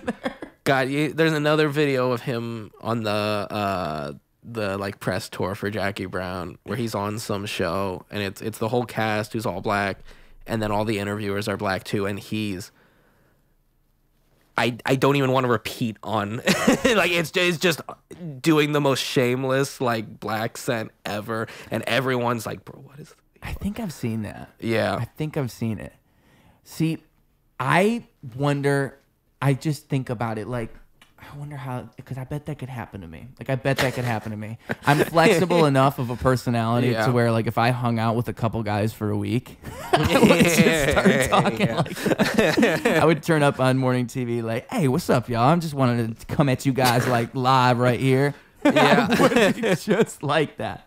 I would embarrass myself real fast. Yeah. So, you know, I feel like that might be a little bit of that. Like Tarantino probably has a lot of black friends. That probably might be. He would like you to believe that. I don't know, dude. I think because I at least know that he does legitimately like black culture, black music. Like that motherfucker knows how to pick music for a movie. Yeah. He really does.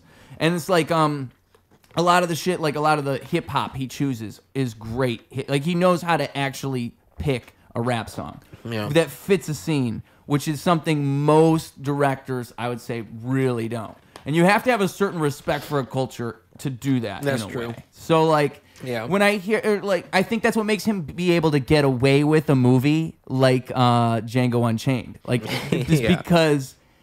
If you ask Samuel L. Jackson telling me he's like one of the least racist people he's ever met. Yeah. But like otherwise you can't go and have an N-word scene in Pulp Fiction. Yeah, exactly. That's my thing is I can completely buy everything you're saying, but every character for himself he writes to suck feet and say the N-word. Which is kind of epic, but also come on. The dead N-word storage scene, there's no who would say that? I wonder, like, because even now it's shocking. Like, I wonder how that... It was shocking in the 90s. Yeah, that's what I'm saying. Like, it never, ever lost its shock value. I wonder how that comes to fruition. Like, is it just a different time? Is that what it is? I mean, there's some... If it was from, like, the 40s, could say that's a different time. But in the 90s, everyone knew that was fucking racist as shit. I mean, it was right after... It was right after his first breakout film, which I'm forgetting the Reservoir name. Dogs. Reservoir Dogs, yeah. Yeah. And then before that, I thought he did one thing notable. Maybe some, like, before short that. films, but...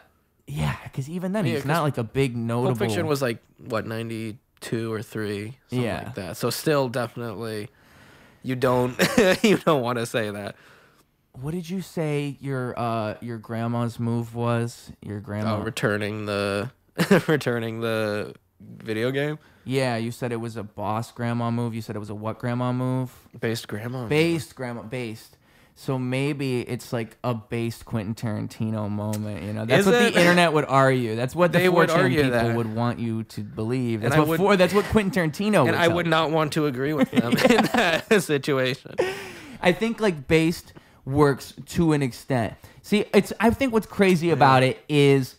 It does have an undertone. Wouldn't have predicted that it would look so much worse. Like, I don't think he would ever do that now. Even then, it looks bad. But I don't think you could ever predict how bad it would look like 20 years later. Yeah. Culture has shifted so much from the 90s to now. It still looks bad. Yeah. But, like, now you see that and you're like, what? You would never even think to put an N-word in a movie unless it's like, I don't know, unless...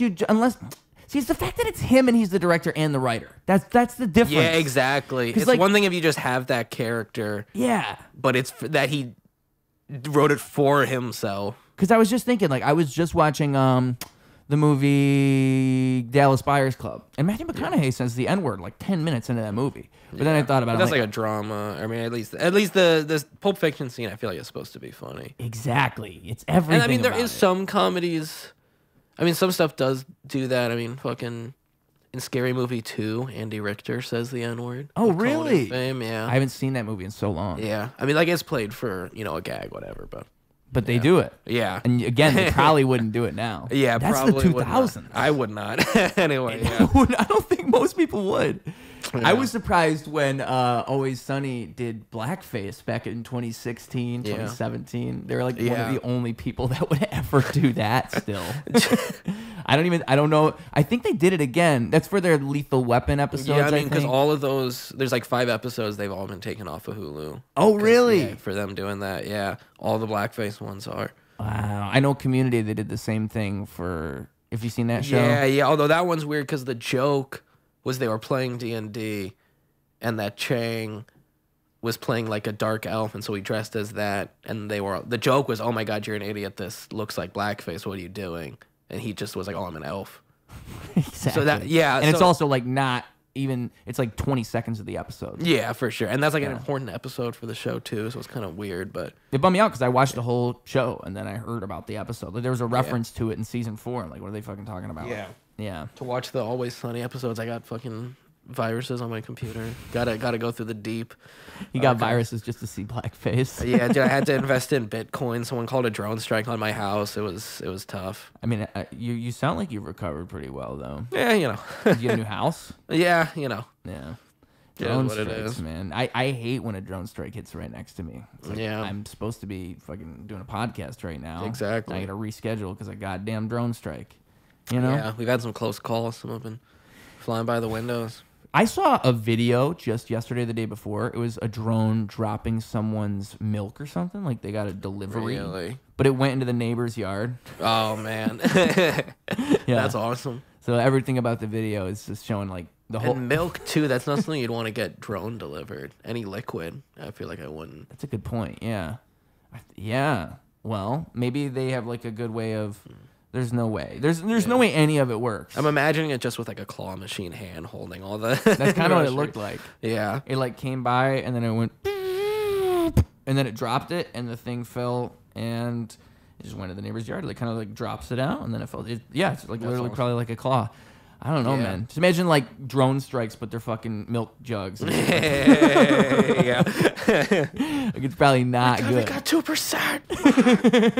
Oh no! Heavy cream, get down. Oscar run! And me and my dog are just fucking sprinting. Oh, man. Shit everywhere. Fucking lettuce on the ground. Yeah. Dude. Jeez. Sounds like a nightmare. Yeah, I think I'm good on drone deliveries. I don't think it's a good idea. Dude, Amazon can get it to you in 12 hours with a human. Yes. I don't need. I'm good. Yeah. You know, Just let the humans do it. The humans Yeah. can keep those jobs. That's okay. my biggest boomer take: I refuse to use self checkout. Really? Yeah, Wow. I wait in line. Takes fortitude. Yeah, That takes a certain if amount I'm of buying character. condoms at CVS, I'll use the self checkout. Anything else, I don't want the cashier to know I have sex. You Nah. know? Everything else, I'll wait. Now, how long have you waited? Like, what's the longest? Like a good 20 minutes? You wait in a long line? No, it's never like that. 5 minutes. I feel like it's the longest usually. Wow, you're lucky. Yeah, because I mean, if I'm doing like a full shop, it's longer to wait at the self checkout sometimes. Yeah. Yeah, because the self-checkout's what Yeah. most people use. But still, like, I don't know. I'm thinking of times where I've been at the store and they only have, like, 1 or 2 lanes open. Yeah, I mean, it depends the store and what time you go, but you know, I feel like I'm paying for the groceries so that they'll pay someone to bag it and check it out for me. You know what I mean? I don't know, man. I hate going in that line and doing that. I'd so much rather do self-checkout. So much rather. Every I'm an fiber old of my soul. being. Really? Yes. Yes. Like, I just want to scan my stuff myself. and When you leave. go to like McDonald's, do you do the kiosk? No, that I hate. That's Yeah. different. It's the same thing to me. Wow. You make a great point. Yeah, It is because the same. they pay people to be there to cash people out. You know? Yeah, it's literally their job title. Yeah. And then, you know, if you get a lot too, you know, it's quicker in the, you know, regular check, especially if they have a bagger too. Store I go to usually has a bagger and a cashier, so it's quicker. Yeah. So you're going to talk with them. You guys have a little chat, you know. Dude, sometimes I don't even talk to them because I'm, you know, weird and awkward, so I'm just like, But they exist. yeah. And they you know allow I'm them there. to do what they're there for. Sometimes I'll drop a, hey, how's it going? And they'll say, Good, how are you? good, how are you? I go, good, how are you? Fuck. One time I did go on, it was Halloween night.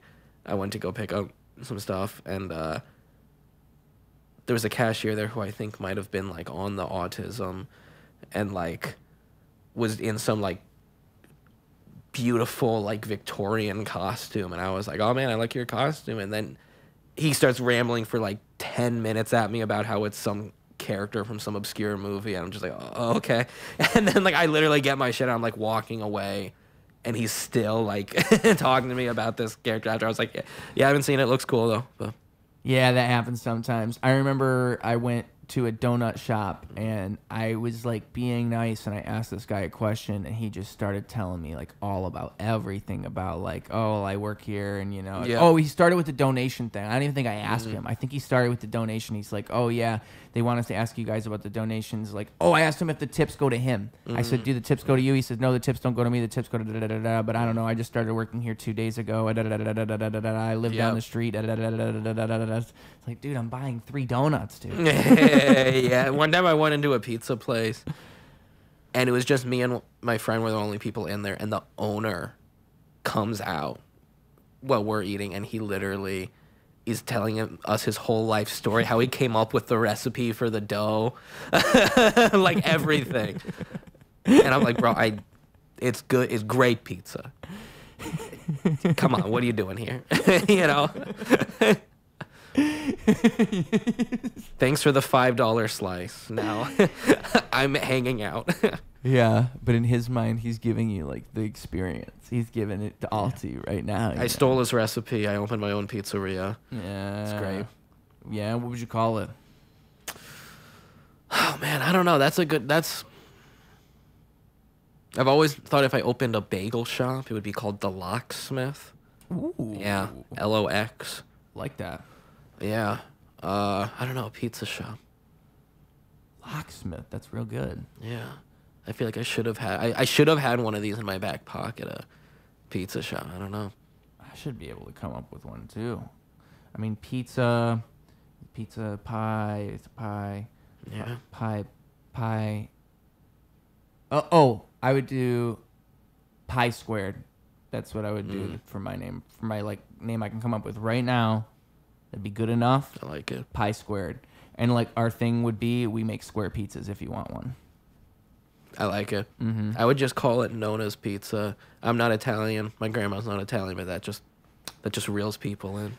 Wow. You know, it sounds like a family pizza place. Exactly. They'd be like, ooh, look, they're probably like, you know, they probably know what they're doing in there. Yeah, there's an old woman cooking in there somewhere. That means it's good. It's a bunch of fucking Mexicans inside. Yeah, exactly. That's how you get good pizza.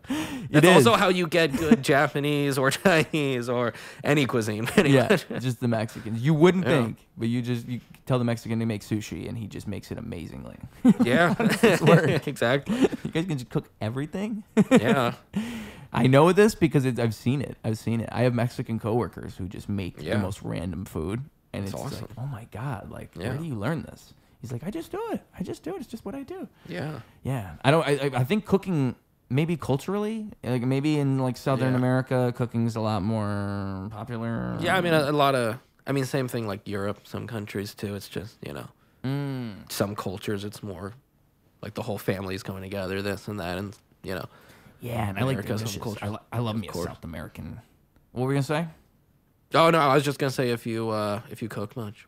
No, I don't. I wish I did. I should cook more. Yeah. I have cookbooks around here. Let's go. Dad's own cookbook. That's right. Wow. Dad's own cookbook. I think that one's trying to make it nice and easy for my gorilla brain, you know? Yeah.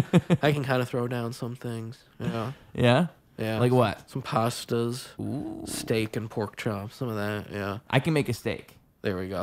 Every man needs to know that, yeah. But I mean, like, see, I haven't been going as hard as I used to. I used to have a grill, and that was the best way to make a steak. Of course. I used to actually marinate them. Nowadays, I just throw the seasoning on and just cook it. Yeah. But if you let that bitch marinate, forget about it. Oh, forget about it.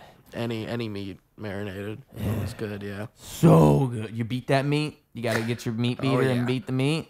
Oh, yeah. That makes that shit nice and tender. Okay? And then, pasta, though? Like, what makes a good pasta? Like, what's the key to pasta? Gotta put the pasta water in there. I said I'm not Italian. I know all the secrets here. But, yeah. Put a little bit of the pasta water in the sauce. In the sauce? It thickens it. Yeah. Because of the starch in there. It cooks down after a second, and then it thickens the sauce. Yeah. I watch a lot of binging with Babish videos. When you say a little bit, how much pasta water are we talking? Like if you do like a full box, like maximum like half a cup of water.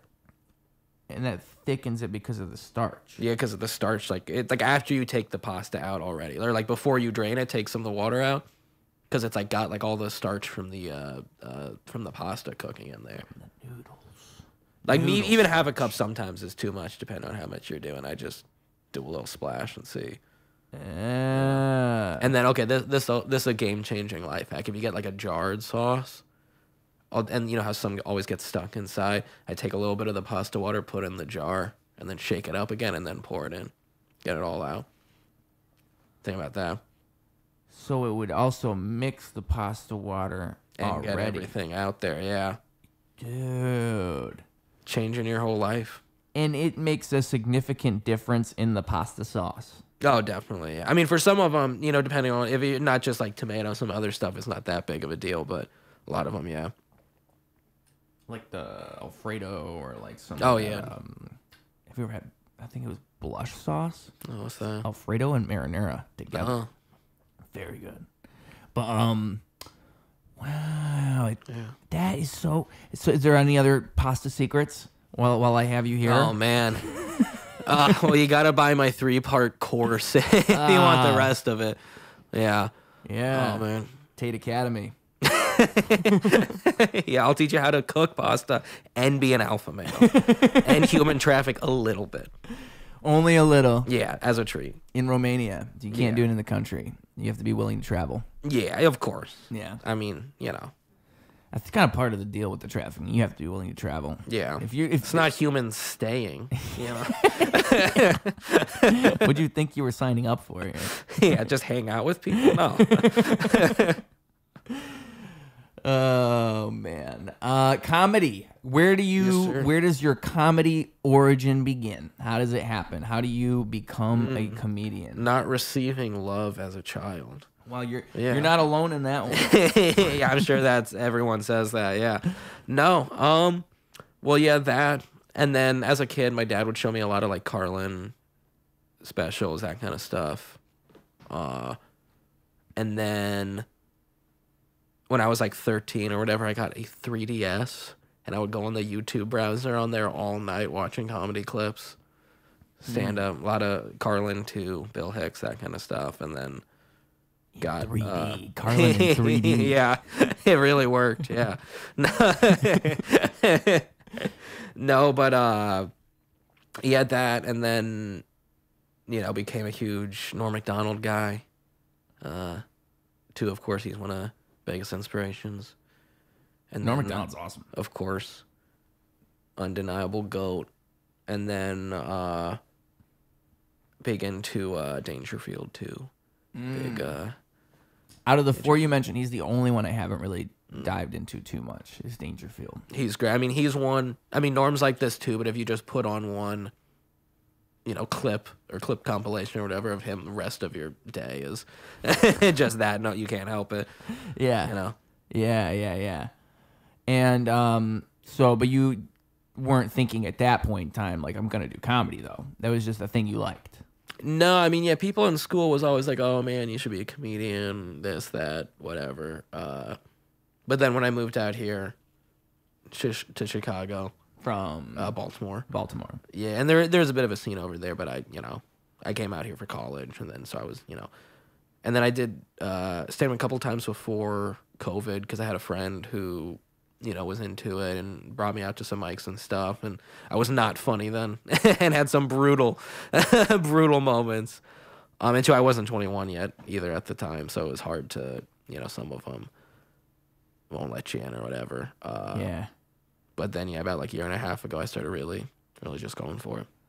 And that just entails open mics, I imagine. Like, you go to one open mic, and then the ball starts rolling. Yep. Do you remember the first open mic you went to a year and a half ago when you really started going? Man, I can't. I think it was one it's not there anymore, Redline VR. It's like a VR bar. I don't think the bar's there even anymore. But they had like an event space too, and they would do 2 mics a week. And it was one of them. Huh. And then, I think they would do some other shows too. But yeah, I just went for the mic, but then the mic stopped. So Mic at the VR bar. yeah. Yeah, just people running into walls. Yeah. It was like they had all the games and shit, and then they had like a separate like event space. And they would, Yeah. And that was good mic though? Like it was it was great because they had two, and it was different hosts on it. They were both great. Yeah, I remember I have a video of me telling this story somewhere, but the first mic I went to before COVID was such like a brutal moment. It was my first time doing comedy, and I think there was like at my college there was like a community mic thing, and I went there and it was funny, but that's like, you know, an audience of people that want to just, you know, see you do good, you know. And then this mic, I don't think this mic exists anymore. It was way out middle of nowhere. It was some bar with just everyone else there was just people drinking who didn't know there was a mic and were just pissed off because of that, you know, and a few comics. And I remember I go up, I bomb, I just do like 3 minutes and just run off. I was like, okay, thank you, bye. And the host takes the mic and he goes, okay, that's Owen. His mom is waiting outside to pick him up right now. And that was pretty crushing. And it only been up from there. There is a recording, you say, or? Oh, no. Only been up from there, you know. Yeah. Moving up. I mean, yeah, that's probably a great. And if there is a recording, I'm burning it.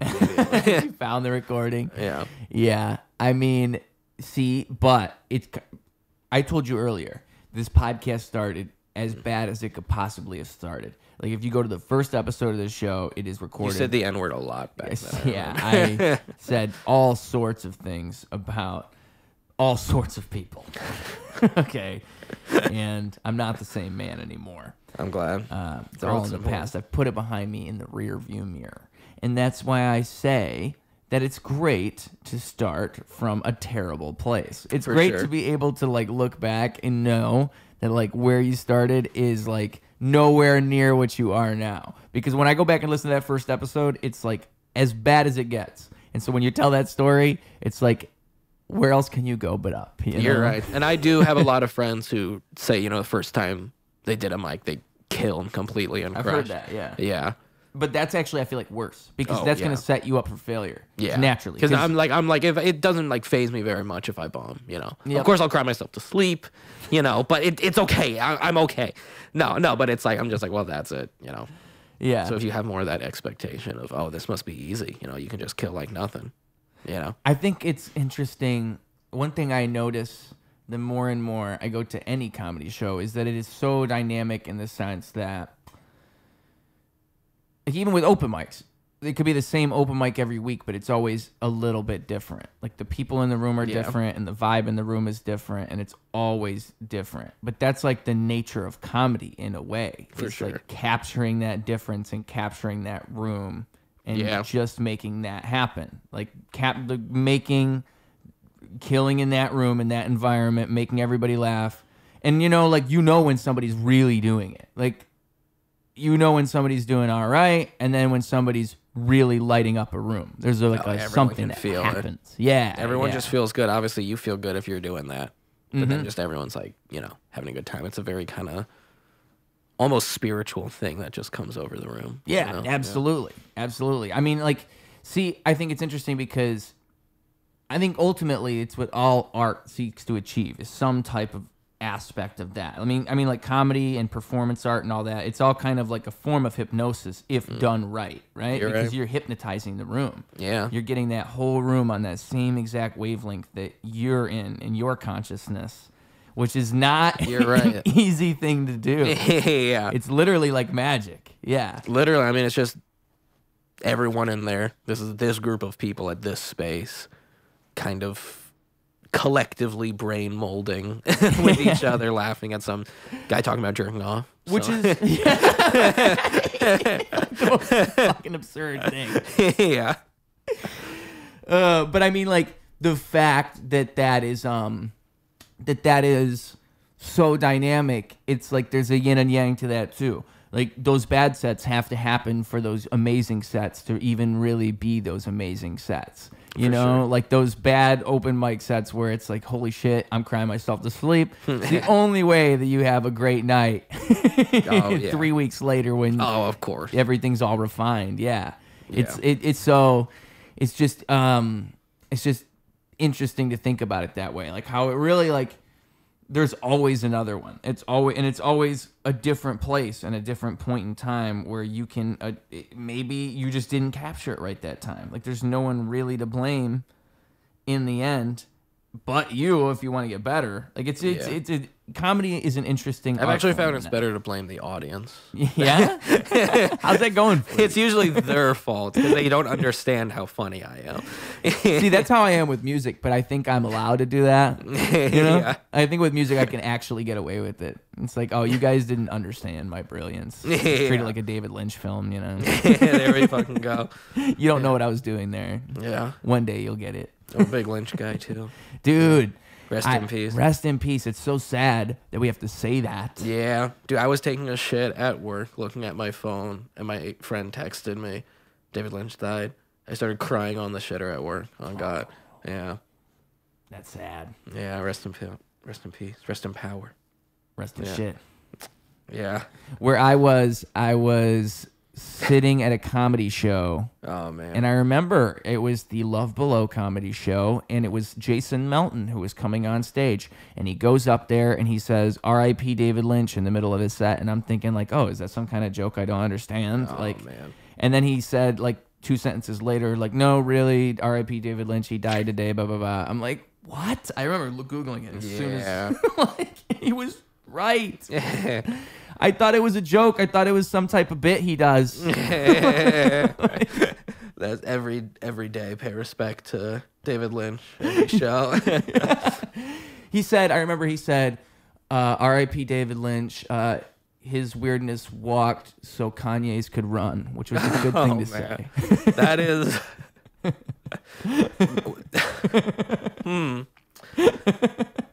Man, seeing the two of them in a room together would be something. Yeah. I bet they would meditate together. Yeah. They would. Yeah. David Lynch, though. I mean, like, the first thing I really saw of his would be Twin Peaks. Yeah. Which is probably a lot of people's introduction to David Lynch, I have to imagine. But his films, I still haven't seen a couple. Like, Wild at Heart, I still haven't seen. Oh, dude, that... Because I'm a Twin Peaks guy, the Twin Peaks movie, I gotta say, is my fave. Yep. And I haven't seen all of them either, but... Fire Walk with Me. Yeah. Just one of my favorite movies ever. But other than that, Inland Empire... Or, I haven't seen Inland Empire. Wild at Heart is probably the best. Oh, yeah. Yeah, because, I mean, it's Nick Cage...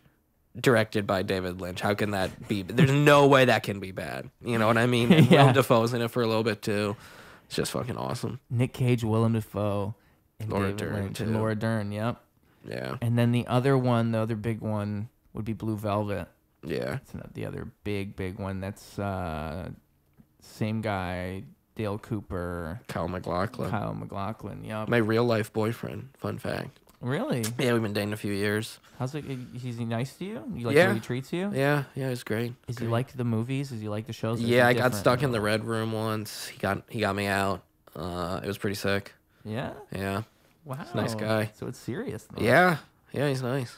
Can you tell him? Can you get him on the podcast for me? Can you just put in a word? I'll for see. me? I'll see. Just say like Kyle. I was talking to this guy about like dogs and cats, and he's really cool. The differences thereof. Yeah.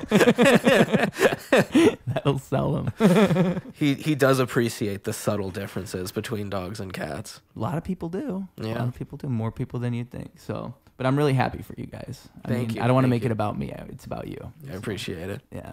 Yeah. It's about your beautiful relationship. He had a relationship on that show with a tape recorder, which is a fun thing. I think they released the Diane record. There was a thing that they put out. Yeah, it was That's awesome. Yeah, there's a bunch of stuff with that show, because that show was a trailblazing show. Yeah. Truly, like I think it's the first real serial drama, if I'm correct. Like the first one to truly be like a water cooler show where it's like you're supposed to go to work and talk about the twist last week on Twin Peaks. I mean, there was some stuff like that, but that was the most like.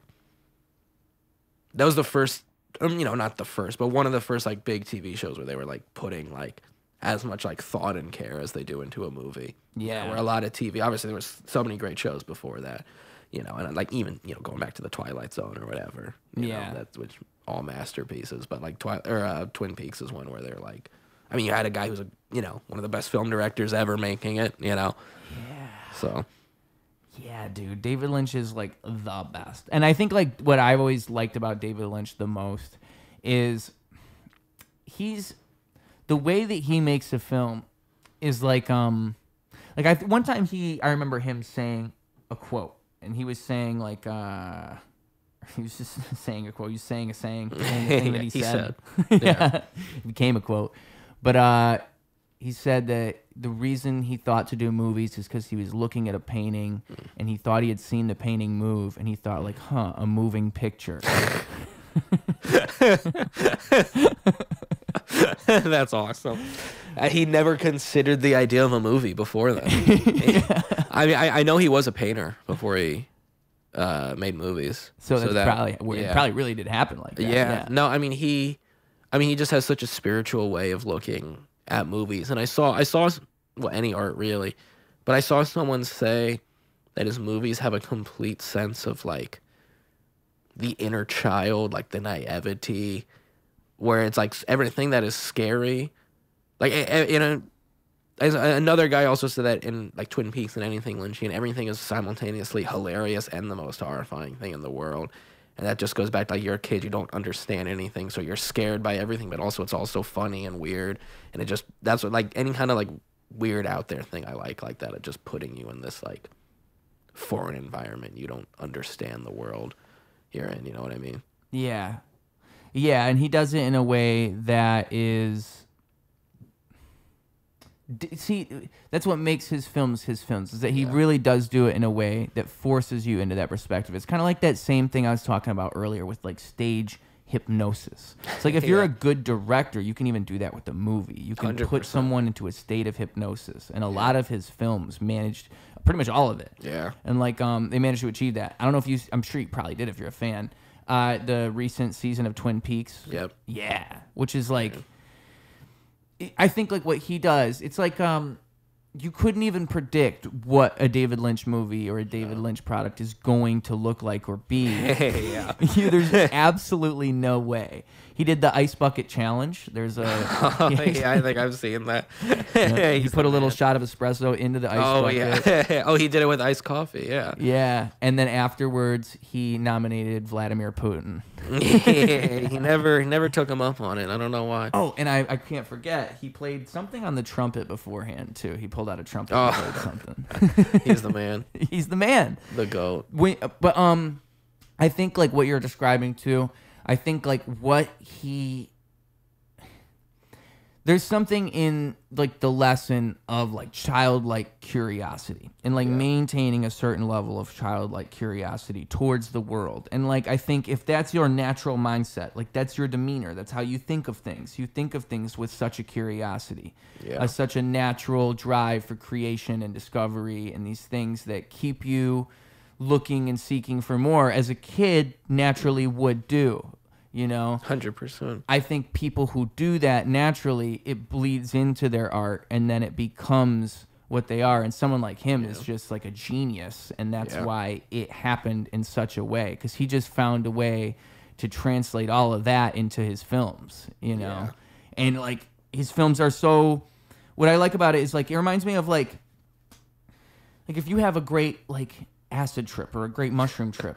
You don't understand all the answers. You don't know exactly what the experience was. You just understand that it happened. It's like giving you a lesson that sometimes the lesson is not easily understood. Like sometimes you have to, there's no real clear understanding of anything, and you think you understand, but you don't understand, and you need something to like throw you off, or you need something to pose a question to you and not give you the answer.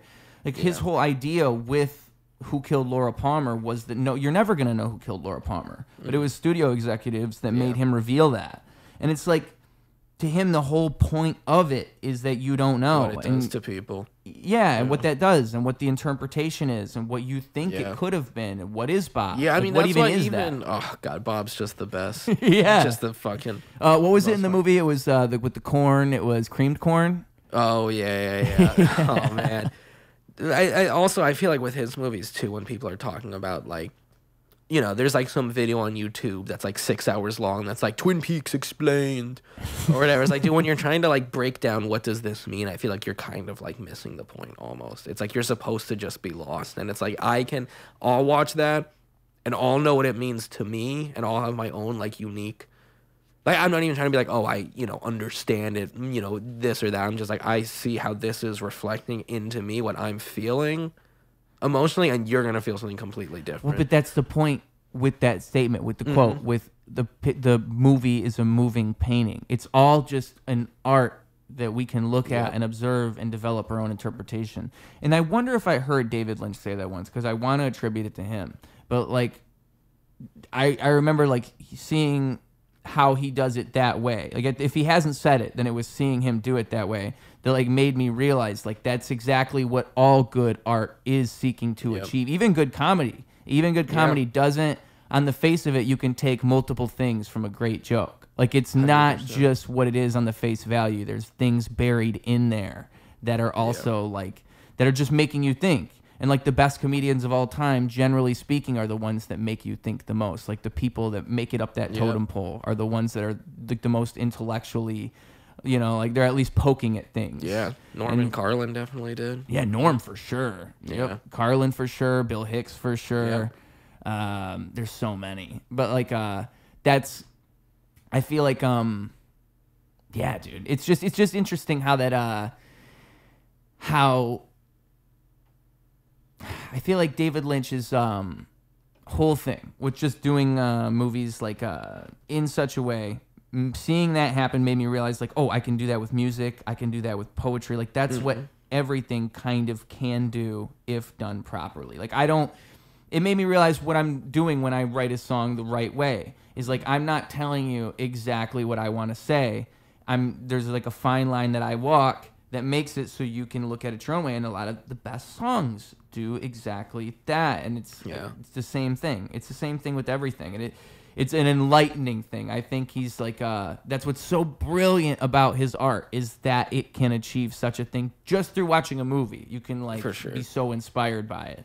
And if you have that mindset, I think it's possible. But if you don't, and you're just writing things because you're just writing things, like maybe you have some monetary thing or you have some ulterior goal or you want to do this.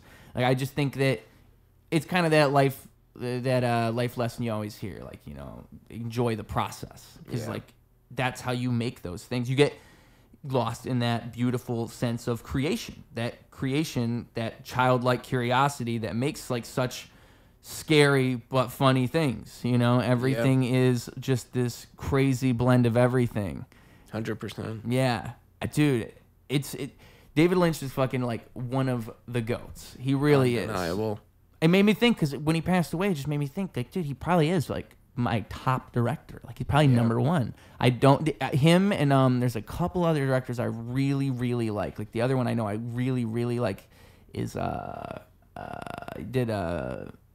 Paul Thomas Anderson. Paul Thomas Anderson. Every single one of his movies has blown my mind. For sure. So, but Lynch is just someone who's like not just so many bangers, but just like as an artist, as a, you know, as a figure, as a person, just such, you know, so great, so unique. Inspirational. Yeah. Just the fact that he manages to be unique in everything that he does. Yeah. Have you seen his Dune? See, the thing is, I heard so much about like it not being entirely his that I was like worried to watch it, that I wouldn't like it. That's fair, but if you like Dune and you like him, you'll like it. Okay. There's enough, like, there's a lot where you're like, okay, they tried to make this more Hollywood or whatever, but there's a lot where you can see, like, there's some bits that are like really like scary, kind of, and with the like alien navigator people. You can tell it's him. Yeah. There's and it's Kyle MacLachlan is my boyfriend, is Paul in there. So Lynch has a cameo too. Really? Yeah, he's just like a random guy like mining spice. Do you have a line or no? Yeah, he's just like, we got the spice. It's awesome. See, that's a director cameo that we can get behind here, folks. 100%. Yeah. And also, I'm going to suck feet and say the N-word.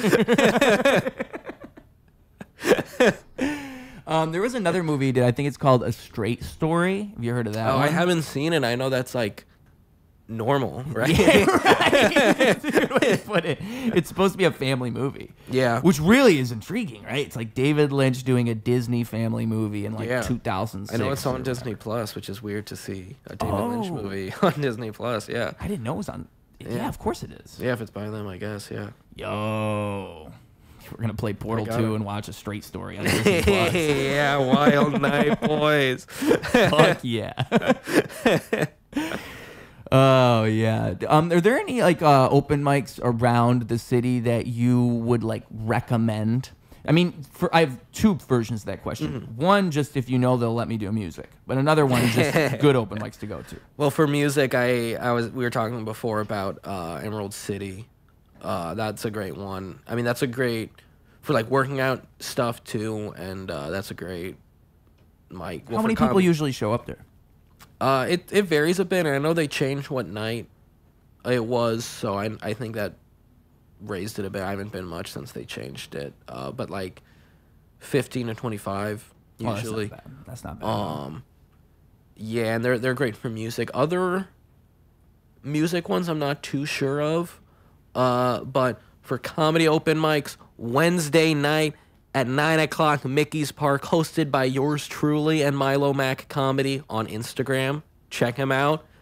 #1 mic in Chicago. So, kind of a big deal. What makes you the #1 mic? Because we're better. We're just... Great answer, man. Because my friends come. How did you stumble into this mic? How does this happen? That is a funny story, actually. My friend Milo, who co-hosts, I met him at a show a few months before my friend was in. And he was like, hey, I'm going to be starting this mic in a couple months. And it was like July, I think.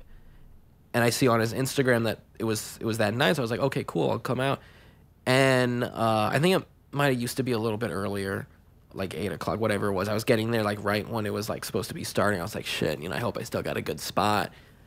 And I get in there and I was the only one who had shown up. He was like, oh, wait, hey, you're a comic, right? And you're the headliner. Yeah, exactly. So it was just me and him, and then we were just shooting the shit and then thinking of ways to get people out there. And then he was just like, you want to co-host this? And rest is history. So what did you do to get people to come out? I mean, just, putting it out online. I think he might have waited a bit to post it or whatever before, and just kind of word of mouth. He has these like little slips of paper he gives people at open mics, which is pretty awesome. Is it like, is it similar to my business cards here? Let's see. Oh, I got some Oh, man. business cards, folks. Oh, let's go. Scan that code on that business card. All my websites pop up. I'm wearing the T-shirt right now. Professional Mind Glory. That's awesome. Scan this code. That all pops up as well. Here, I'll give you the card. Oh, thank you. Keep Thank that. you. Put that next to your mirror when you wake up in the morning and think of me. I mean, Right I hope on my- Kyle's not upset if he sees it. We'll talk it out. We'll talk it out. He's the dog and cat guy. Yeah. No, but I think he just tears up a piece of paper. Yeah. Still though, DIY. Yeah, you exactly. gotta respect it. Saves He'd probably pull it out on of their the- pocket. Look, what the fuck is this? Yeah, for sure. No, but it's just a great night. We've just been growing it since then. That's all you can do, yeah. Because I mean, like, I imagine a lot of that would be word of mouth in general, but social media probably helps a lot with those mics, especially with hosts. Like, if you get, we made like a page for the mic too. Yeah. So. And you've been doing it for how long? Since July, so I guess like 7 months now. Nice. Yeah, and then a few weeks ago it was Milo's birthday. We did a birthday roast of him, whole big show, which was a lot of fun. It's great. Is it a lot of regulars there? Yeah. I know you've had Natalie and Marcos on here. Oh. Yeah. They both come out a bunch. Wednesdays. Yes, sir. My buddies. No. No, what's the name you just said? Mickey's Park. Mickey's, say the second word. Park. Mickey's Park. See, I had Natalie on, and she must have told me about that, and it just didn't jog my memory just now. Because she was telling me there's a mic she goes to on Wednesdays, and it's like a community of people, and she likes that mic a lot. And that it's it's kind of the like, she best said mic something in the about... city, and She did say that. The hosts are really cool and awesome. Well, you know what she said? She said all of those words, and she also said that, like, it's kind of like... almost like a show is how she had put it. Like it's a mic, but it's kind of like a show with the way that the community and the way that it feels. Like she said, there's something about, which is almost like that's a good selling thing, you know, take that to heart, you know, like more than a mic, you know. We're a family. Put Vin Diesel on there. Yeah, exactly. Yeah, that's a good idea. Yeah. But for real, man, like, I think that's what's so cool about a lot of the mics is that naturally, because this is what I was telling her when she said that, is naturally you get like different little communities and pockets of people. I imagine that would be in your perspective, being the person who started the mic, it's even cooler because it's like you literally made that. You made that. They when Milo started, I just showed up and was the only one. But it's as you told the story. If you hadn't came in and maybe co-hosted, then it probably would have had a whole different. There's another universe there's another timeline Dark in which timeline. that was a darker timeline. Yeah, Dark Abed. But yeah, dude. So like, I think that's in my mind. That's what's like. Even with doing the podcast, I always think the coolest thing is when like I hear somebody met so and so through a certain thing, or when you like you hear that like I'll post clips, and sometimes I'll post the clips, and people will put in the comments, like they'll be commenting, just talking to the other person, and it makes me realize like just the outward effect of that action. Like I'm posting a clip, and it's my podcast, but I'm posting a clip of this other person, and then all these other people are gonna see it, and that's their community, and it's just this big web of people, and so like, and you're creating it through being out there and working and creating a community in such a way. You have to like, it's because I'm doing it in a communal way. Same thing with the mic though. Like when you put a mic together and people start showing up and then they start liking 100%. That environment, you're like, over time you realize like, holy shit, like this is because of me. Like this is happening because of me. Like if this train keeps running because I'm here. Yeah, you're right. No, and it's just great because there's a lot of regulars that come whole big community there, and then just seeing people working shit out and seeing just, oh man, I remember when you fucking did that for the first time and it ate shit, or, no, not, just, and then it keeps just getting better and better until, they're just like killing, it's awesome. Yep. Yeah. And because you see them all the time, you really do get to see that happen. Yeah. I mean, like, Marcos is really cool, dude. Yeah, Marcos is actually, he sent me Natalie, and I need to message him back. But as we record this, like, there's a message on my Instagram of him saying, like, hey, I got a couple more comedians for you. Like, okay, send them my way, Marcos. Yeah, you got to get Milo, my co-host, on here. Yeah, for sure, yeah. He's awesome. Whole crew there. It's just great. Yeah, we'll just get your whole open mic in this room. Yeah. 15-person podcast. Yeah. Hey, I mean, we'll get numbers, right? I think YouTube would like that. 15 15 people. It's a GoPro. We got a wide angle. We could probably make this. You need work. like a 360 camera. Oh, you can do it in VR. Yeah. Wow, that's a good idea. Yeah. We'd pass a microphone around. Yeah. It's like the 70s show intro. That's a great idea. We sit in a circle with the 360 camera. Dude, that's actually genius. Patent pending right here. Wow. If you don't do it, someone will steal it. Yeah. That is incredible. We gotta set this up. I'm amazed no one's done that. Now that I think about it, like it's actually really easy to do. Yeah. The 360 camera, like you don't even have to edit. You just put the camera. No one's holding the camera. You just all sit in the fucking circle. You could literally smoke. You could be a smoke circle. Exactly. It can be. Wow. But Although that means that to watch it, you have to be spinning in a circle. if you're watching in VR, Yeah. if you're watching in VR, but That's true. I didn't even think about that. People could watch the podcast. I was thinking like you edit it later and do it like the show where it's like spinning. Oh, yeah. But what you just said is also a great Just idea. upload it right in. Yeah, you're like, you could feel like you're there with us. You're sitting in the middle. I'm really smoking a blunt with these 15 podcasts. Lucky This me. is what I bought my $2,000 VR headset for. If you're using VR for that, like, you really need to go outside. Yeah, you should just watch porn. Watch porn. Dude. Yeah. Don't watch that. 2 hours of VR porn is much better time spent than the podcast. You know what? Maybe scrap that idea.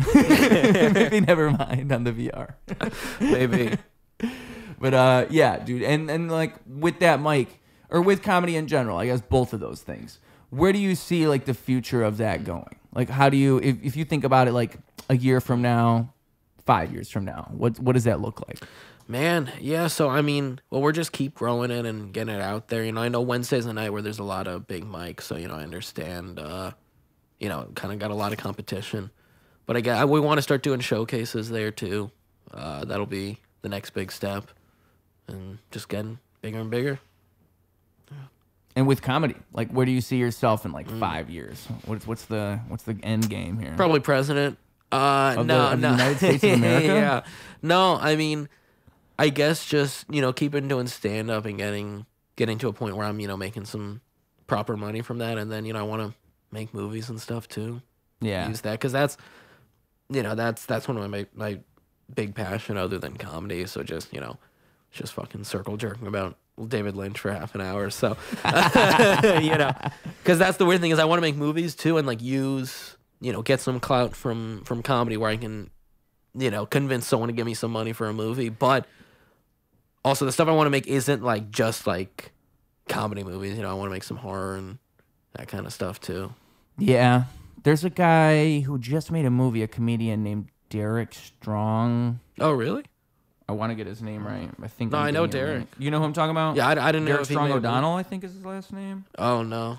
Maybe I know it's Strong O'Donnell. Oh, something Strong O'Donnell. I'm gonna look it up right now so I don't bring shame upon my family. I It's know Donovan Strong O'Donnell. Oh, okay. But he just did a film.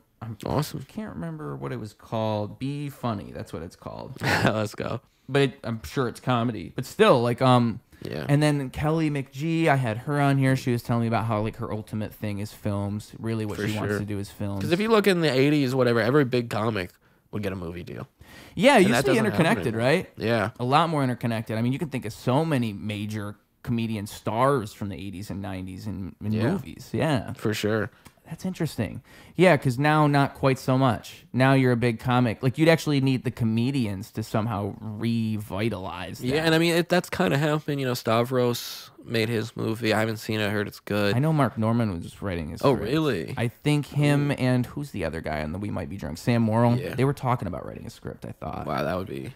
But you to just see need that, good yeah. comedians to do it. And then That's Burt what you need. Kreischer made his movie, which was a big bomb. He fucked It us was up for pretty another fun, good 5 honestly. years. But yeah, no. The Machine movie. Yeah, I mean, it was pretty fun. He just spent like $100 million on it or The fact something. they got Mark Hamill in it is what's Yeah. so crazy. Yeah. Like, bro. Luke Skywalker's my dad. But yeah, it just as the fact that it exists is a fun Yeah. thing to think about. Yeah, no, I mean, it was pretty funny, honestly. But, Yeah, but yeah. yeah, just a couple like great comedy films because yeah, back then it was like so many of them. I mean, I'm trying like it was kind of interconnected with SNL in a way if you think Yeah. about it because SNL started making those yeah. movies. Even people who weren't on there, like Dangerfield had, you know, loads of movies. Yeah. You know, Norm. Well, I guess you know he was on SNL, but he did Dirty Work. That was like Right. mid-90s. That was great. He didn't do too many movies though. Norman. Yeah, that was the only one that was like a Norm movie. Mm-hmm. Like, you know, him as the leading man. And then he, you know, had cameos in all the Sandler movies and shit too. Right. Yep. I'm thinking. What is the dude from SNL? The big guy. He passed away. Chris Farley. Chris Farley. Yeah, of his, course. His movies were great. Yeah. Every single movie he was in. Beverly Hills Ninja. That was Yeah, awesome. yeah. Great movie. Genius. I think Eddie Murphy though, Beverly Hills of Cop. course. Again, that's another lots one. of Beverly Hills. Yeah. Yeah, no, I mean, I grew up on like all the like Mel Brooks movies and shit too, and so those kind of like laugh riots, just like gag after gag after gag, like those are something that just like heal the soul. You know what I mean? And those kind of movies don't really get made anymore, or at least if they do get made, they get thrown on streaming and they're not very funny. No, and you know what? I was talking to I have a couple people who are on here, Andres Merlos and then Sean Shaw. Have you met either of these guys? I might have met them. I don't think they just made a movie together called Coconut Cruise. Okay. And it's supposed to be like a stoner comedy. And they were talking about how there's not really stoner comedies, like just a fun movie, like just a bunch of fun stoner gags, and that's all the movie is. And it made me think, like, yeah, you're right. There's not really any of that. And it's probably, like you said, if there is one, it just gets thrown to streaming and nobody ever sees it, and it just kind of fades into existence, like fades into that blackness of... Because that's the big thing is, like, how do you'd have to promote it. You'd have to make the movie, but then you'd have to get people to actually see it. That's the hard part. For sure. And I guess they're, like, I guess when I think about it, like, Barbie was like that kind of, that was the biggest movie, whatever. But even that, it's like, okay, well, this has the brand of the biggest toy in the world connected to it, Yeah, it's so not National Lampoon or something. Yeah. Yeah, it's not just a movie that's being funny to be funny. For sure. Yeah. It's instead, it's it's always that. It's always like if you want to get a bunch of funding, there has to be some major sell. For the most, but there's like few rare exceptions that still make their way through. Like I think Robert Eggers, if you saw Nosferatu that just came out. What's that? Yeah, it was great. Yeah, I just saw it like a week or two ago, but all of his movies. Like The Lighthouse is probably one of my favorite modern movies of all time. Yeah. I think it's probably one, it's very David Lynchian in the way that it's made. For sure. And it blows my mind that it's even like he managed to achieve such a thing. Yeah, that was fucking awesome. It's so fucking Robert awesome. Pattinson jerks off. What's not to love? He beats a seagull. Yeah, that too. That too. I imagine in a theater that scene would be so shocking. Yeah, I know. I didn't see it in theaters. That would have. Yeah. That and the drinking scenes, like there's probably so many moments in a theater that movie would just be wild.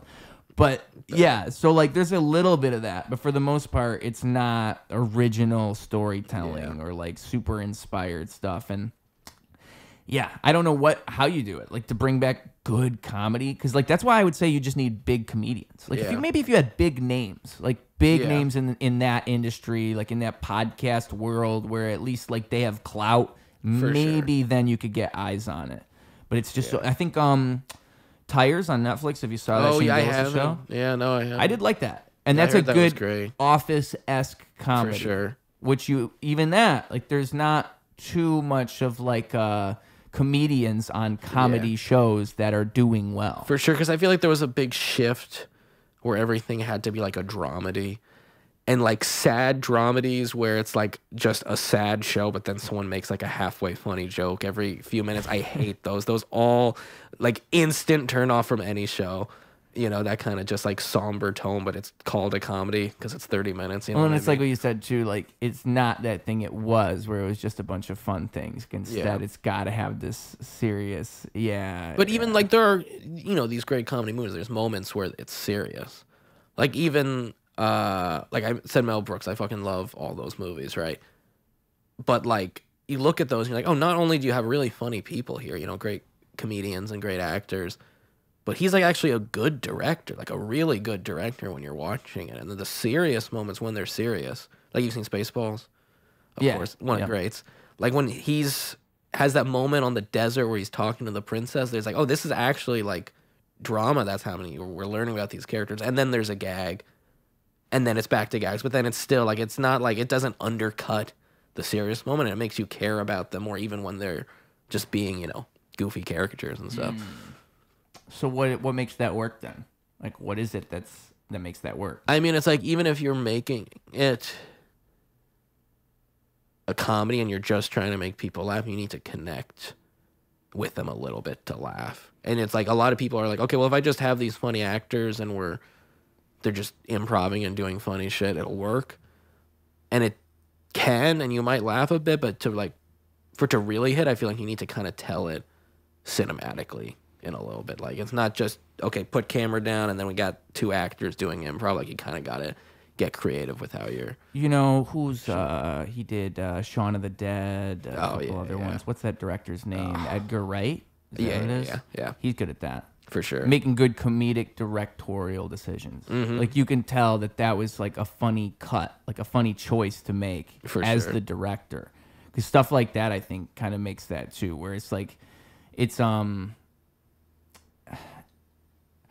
feel like if you're, it's being like as true to the material as you can, I suppose. Like, believing in the reality of that. Like, if you have a character that's an idiot and it's a comedy movie, they still have to be a character. They can't just be an idiot and be like an archetype of an idiot and have no other thing other than that. For sure. Like Dumb and Dumber, you could even think of that movie. Like, there's still 2 characters. Yeah, exactly. Yeah. You feel for them too in that movie when the whole movie is just they're dumb, but also like no, I you relate to, maybe that's bad that I relate to them, but you know, you care about them.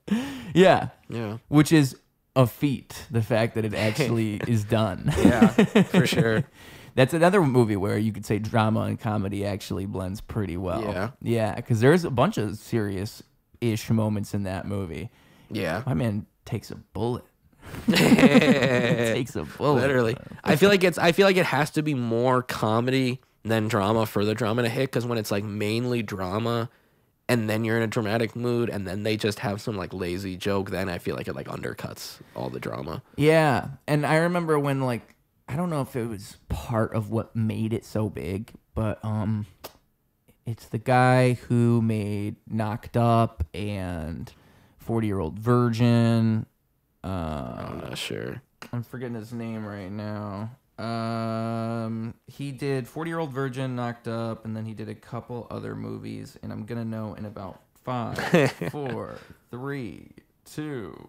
Judd Apatow. Oh yeah. So yeah. I think like he had this big I would assume that it's a lot of that, where like he made those dramedy movies, and then that kind of shifted the whole comedy thing into a lot, because he had a big grip on comedy films from when he made 40-Year-Old Virgin onward, pretty much. Yeah, even Idiocracy too before that, I think. No, I don't think Idiocracy was him. Was it? No, we'll find out. Okay, maybe I'm crazy. I wonder who. It was. There wasn't Michael Moore. I wanted to. Oh wait, that might have been John Green, whatever. I think you're right. Yeah. Mike Judge. Oh, okay. Never mind. Well, okay. But Mike Green was an actor in it, though, I think. Oh, okay. I don't know, dude. Whatever the fuck. I'm dumb. Let's move on. Yeah. Maybe we should stick to comedy. Maybe we shouldn't become film people. I've always thought, though, like, in, like, how art is art is art is art, music is music is music is music. Like, you can define things all you want. You could say that, like, you know, like, that's why I don't even try to like call myself a rapper per se, because once people hear rapper, they have their version of a rapper. And so, like, you know, I'm never surprised when I hear, like, you know, a comedian or someone else say, like, oh yeah, I also want to do movies, because in a way it's all artistic expression. It makes perfect sense. And you can do things with a movie you could never do with comedy, but you could also do things with comedy you could never do with the movie. And so, like, it's just about, I think, you know, it reminds me of a conversation I had with Marcos on this show, because he raised the point to me, like, you know, there is like only so much you can do, like, and then that's a good thing to focus on, is that there really is only so much. Like, you can't spread yourself thin and do 10 different things. And so, like, the question then becomes, how much of me is the filmmaker and how much of me is the comedian, and then, like, how do I realistically... Because, you know, you could spend 5 years just thinking about making a film. That's how that happens. God knows I have. Yeah. And then, like, then eventually you're the 45-year-old man who's like, I had a film I would have made. You know, what a great screenplay. I've met that guy. And so, like, I just try to always think about that. Like, you know, like, how do you split that up? Because, like, you hear it a lot. You hear it a lot with people who do want to do like 10 different things. And so it's hard, you know, especially if you're like, I imagine you go to a lot of open mics. I imagine you keep yourself busy. Yeah. Yeah. And that'll be, I have a script I've been working on for like a year and a half that should not have taken me this long to do at all. I'm just like when I'm being creative, it's like, okay, well, I'll go to an open mic, or I'm in a show, or I'll try to write some new jokes. So then even I know literally everything else that's going to happen in this script detailed in my brain. I just am, everything's going so much with comedy. It's like I can never get myself to sit down and write it down. You know what I mean? But do the experiences that you have in between at least kind of contribute to the creative? Oh yeah, definitely. Yeah. And even like I had made like a whole outline for it before, and so then going from the outline to the script, slowly things kind of evolve and shape a little bit. You know what I mean? Mm-hmm. So how close is this script to completion then? Is it done? Like plot wise, I know everything that's happening. I'll have to tweak and rewrite and stuff, but like 80%, I'd say. So how long is the film? Like 90 pages, so like 90 minutes. Yeah. Hour and a half, yeah. Oh boy. Do you have like a realistic timeline of like when this film would actually be done? Like, do you know? Man. Well, I mean, 5 years would be great. Again, though, I don't know, because I mean, it's something where it's like, movies are expensive. Movies can become very expensive very fast, and so when I was writing it, at first I was like, okay, I'm gonna try to limit this to things that I could like potentially save up money for a few years, do this myself. And then I just can't fucking help myself as soon as I start writing. I'm like, okay, let's have an underwater segment. You know what I mean?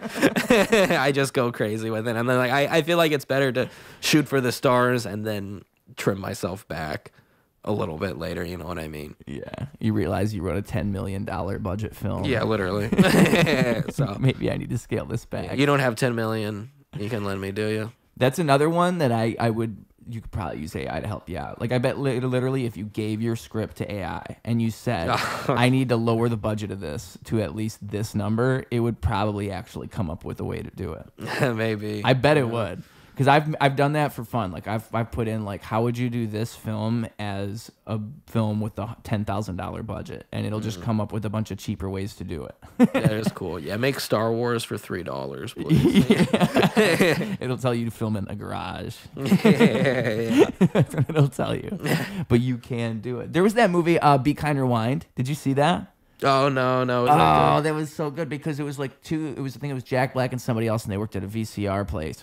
And like there something about like, I can't remember what the reason was. Maybe they ruined the tapes or something, but they started filming low budget versions of the movies and then selling those as the movies. Oh, that's awesome. Yeah. And so like I can't even remember anything beyond that. But I remember it was a great movie. It's a great premise. That sounds great. It's literally like just that, filming Star Wars for $3 for the whole movie. That sounds great. Yeah. Sounds like something you could easily do. See, like that's what I always wonder about if I even wanted to write a script. Is like, oh, well, why would I do that if I know I'm going to need like so much money to even ever film this? Yeah. That's why I stopped myself. But maybe you're right. Maybe just shoot for the stars. I mean, it's definitely better just to have that too. Yeah. Never know when you'll be in an elevator. And then Kingdom Hearts happens. Yeah. Imagine if you were also in that elevator. And you're like, also, what if Mickey Mouse wapped with Sora? You know? Yeah. Dude, I could have given them something. I could have made it more like hip-hop-y. Yeah. I could have told them like, what could I have told them to do? I'd say to like, maybe throw in like a cutscene where like Mickey Mouse has like just like a Tupac. Just have Tupac show up in Kingdom Hearts for like, I'm telling you, Sure. people would talk about it. Yeah, okay? if Jack Sparrow's there, why not? Jack Sparrow, Pete, and Tupac in one room. Hey there, Puck.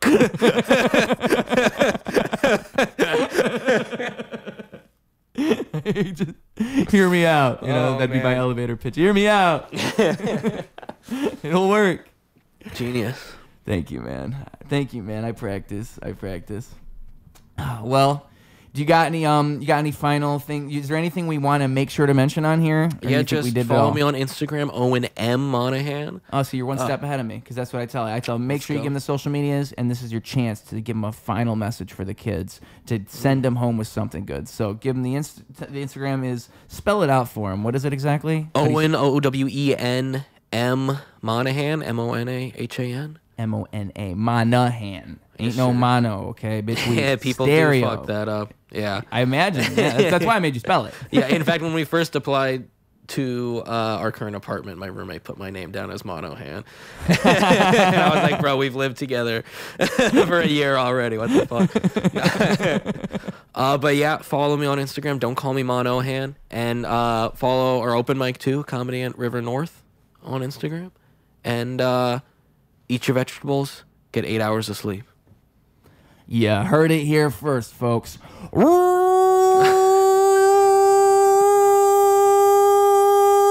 Should I be? Rules Radio. Clocking out. Let's go. Been too long, I don't think I could face it. In the corner with my mask on. What's the story? It did do no good to waste it. 30 seconds till it's blast off. Been too long,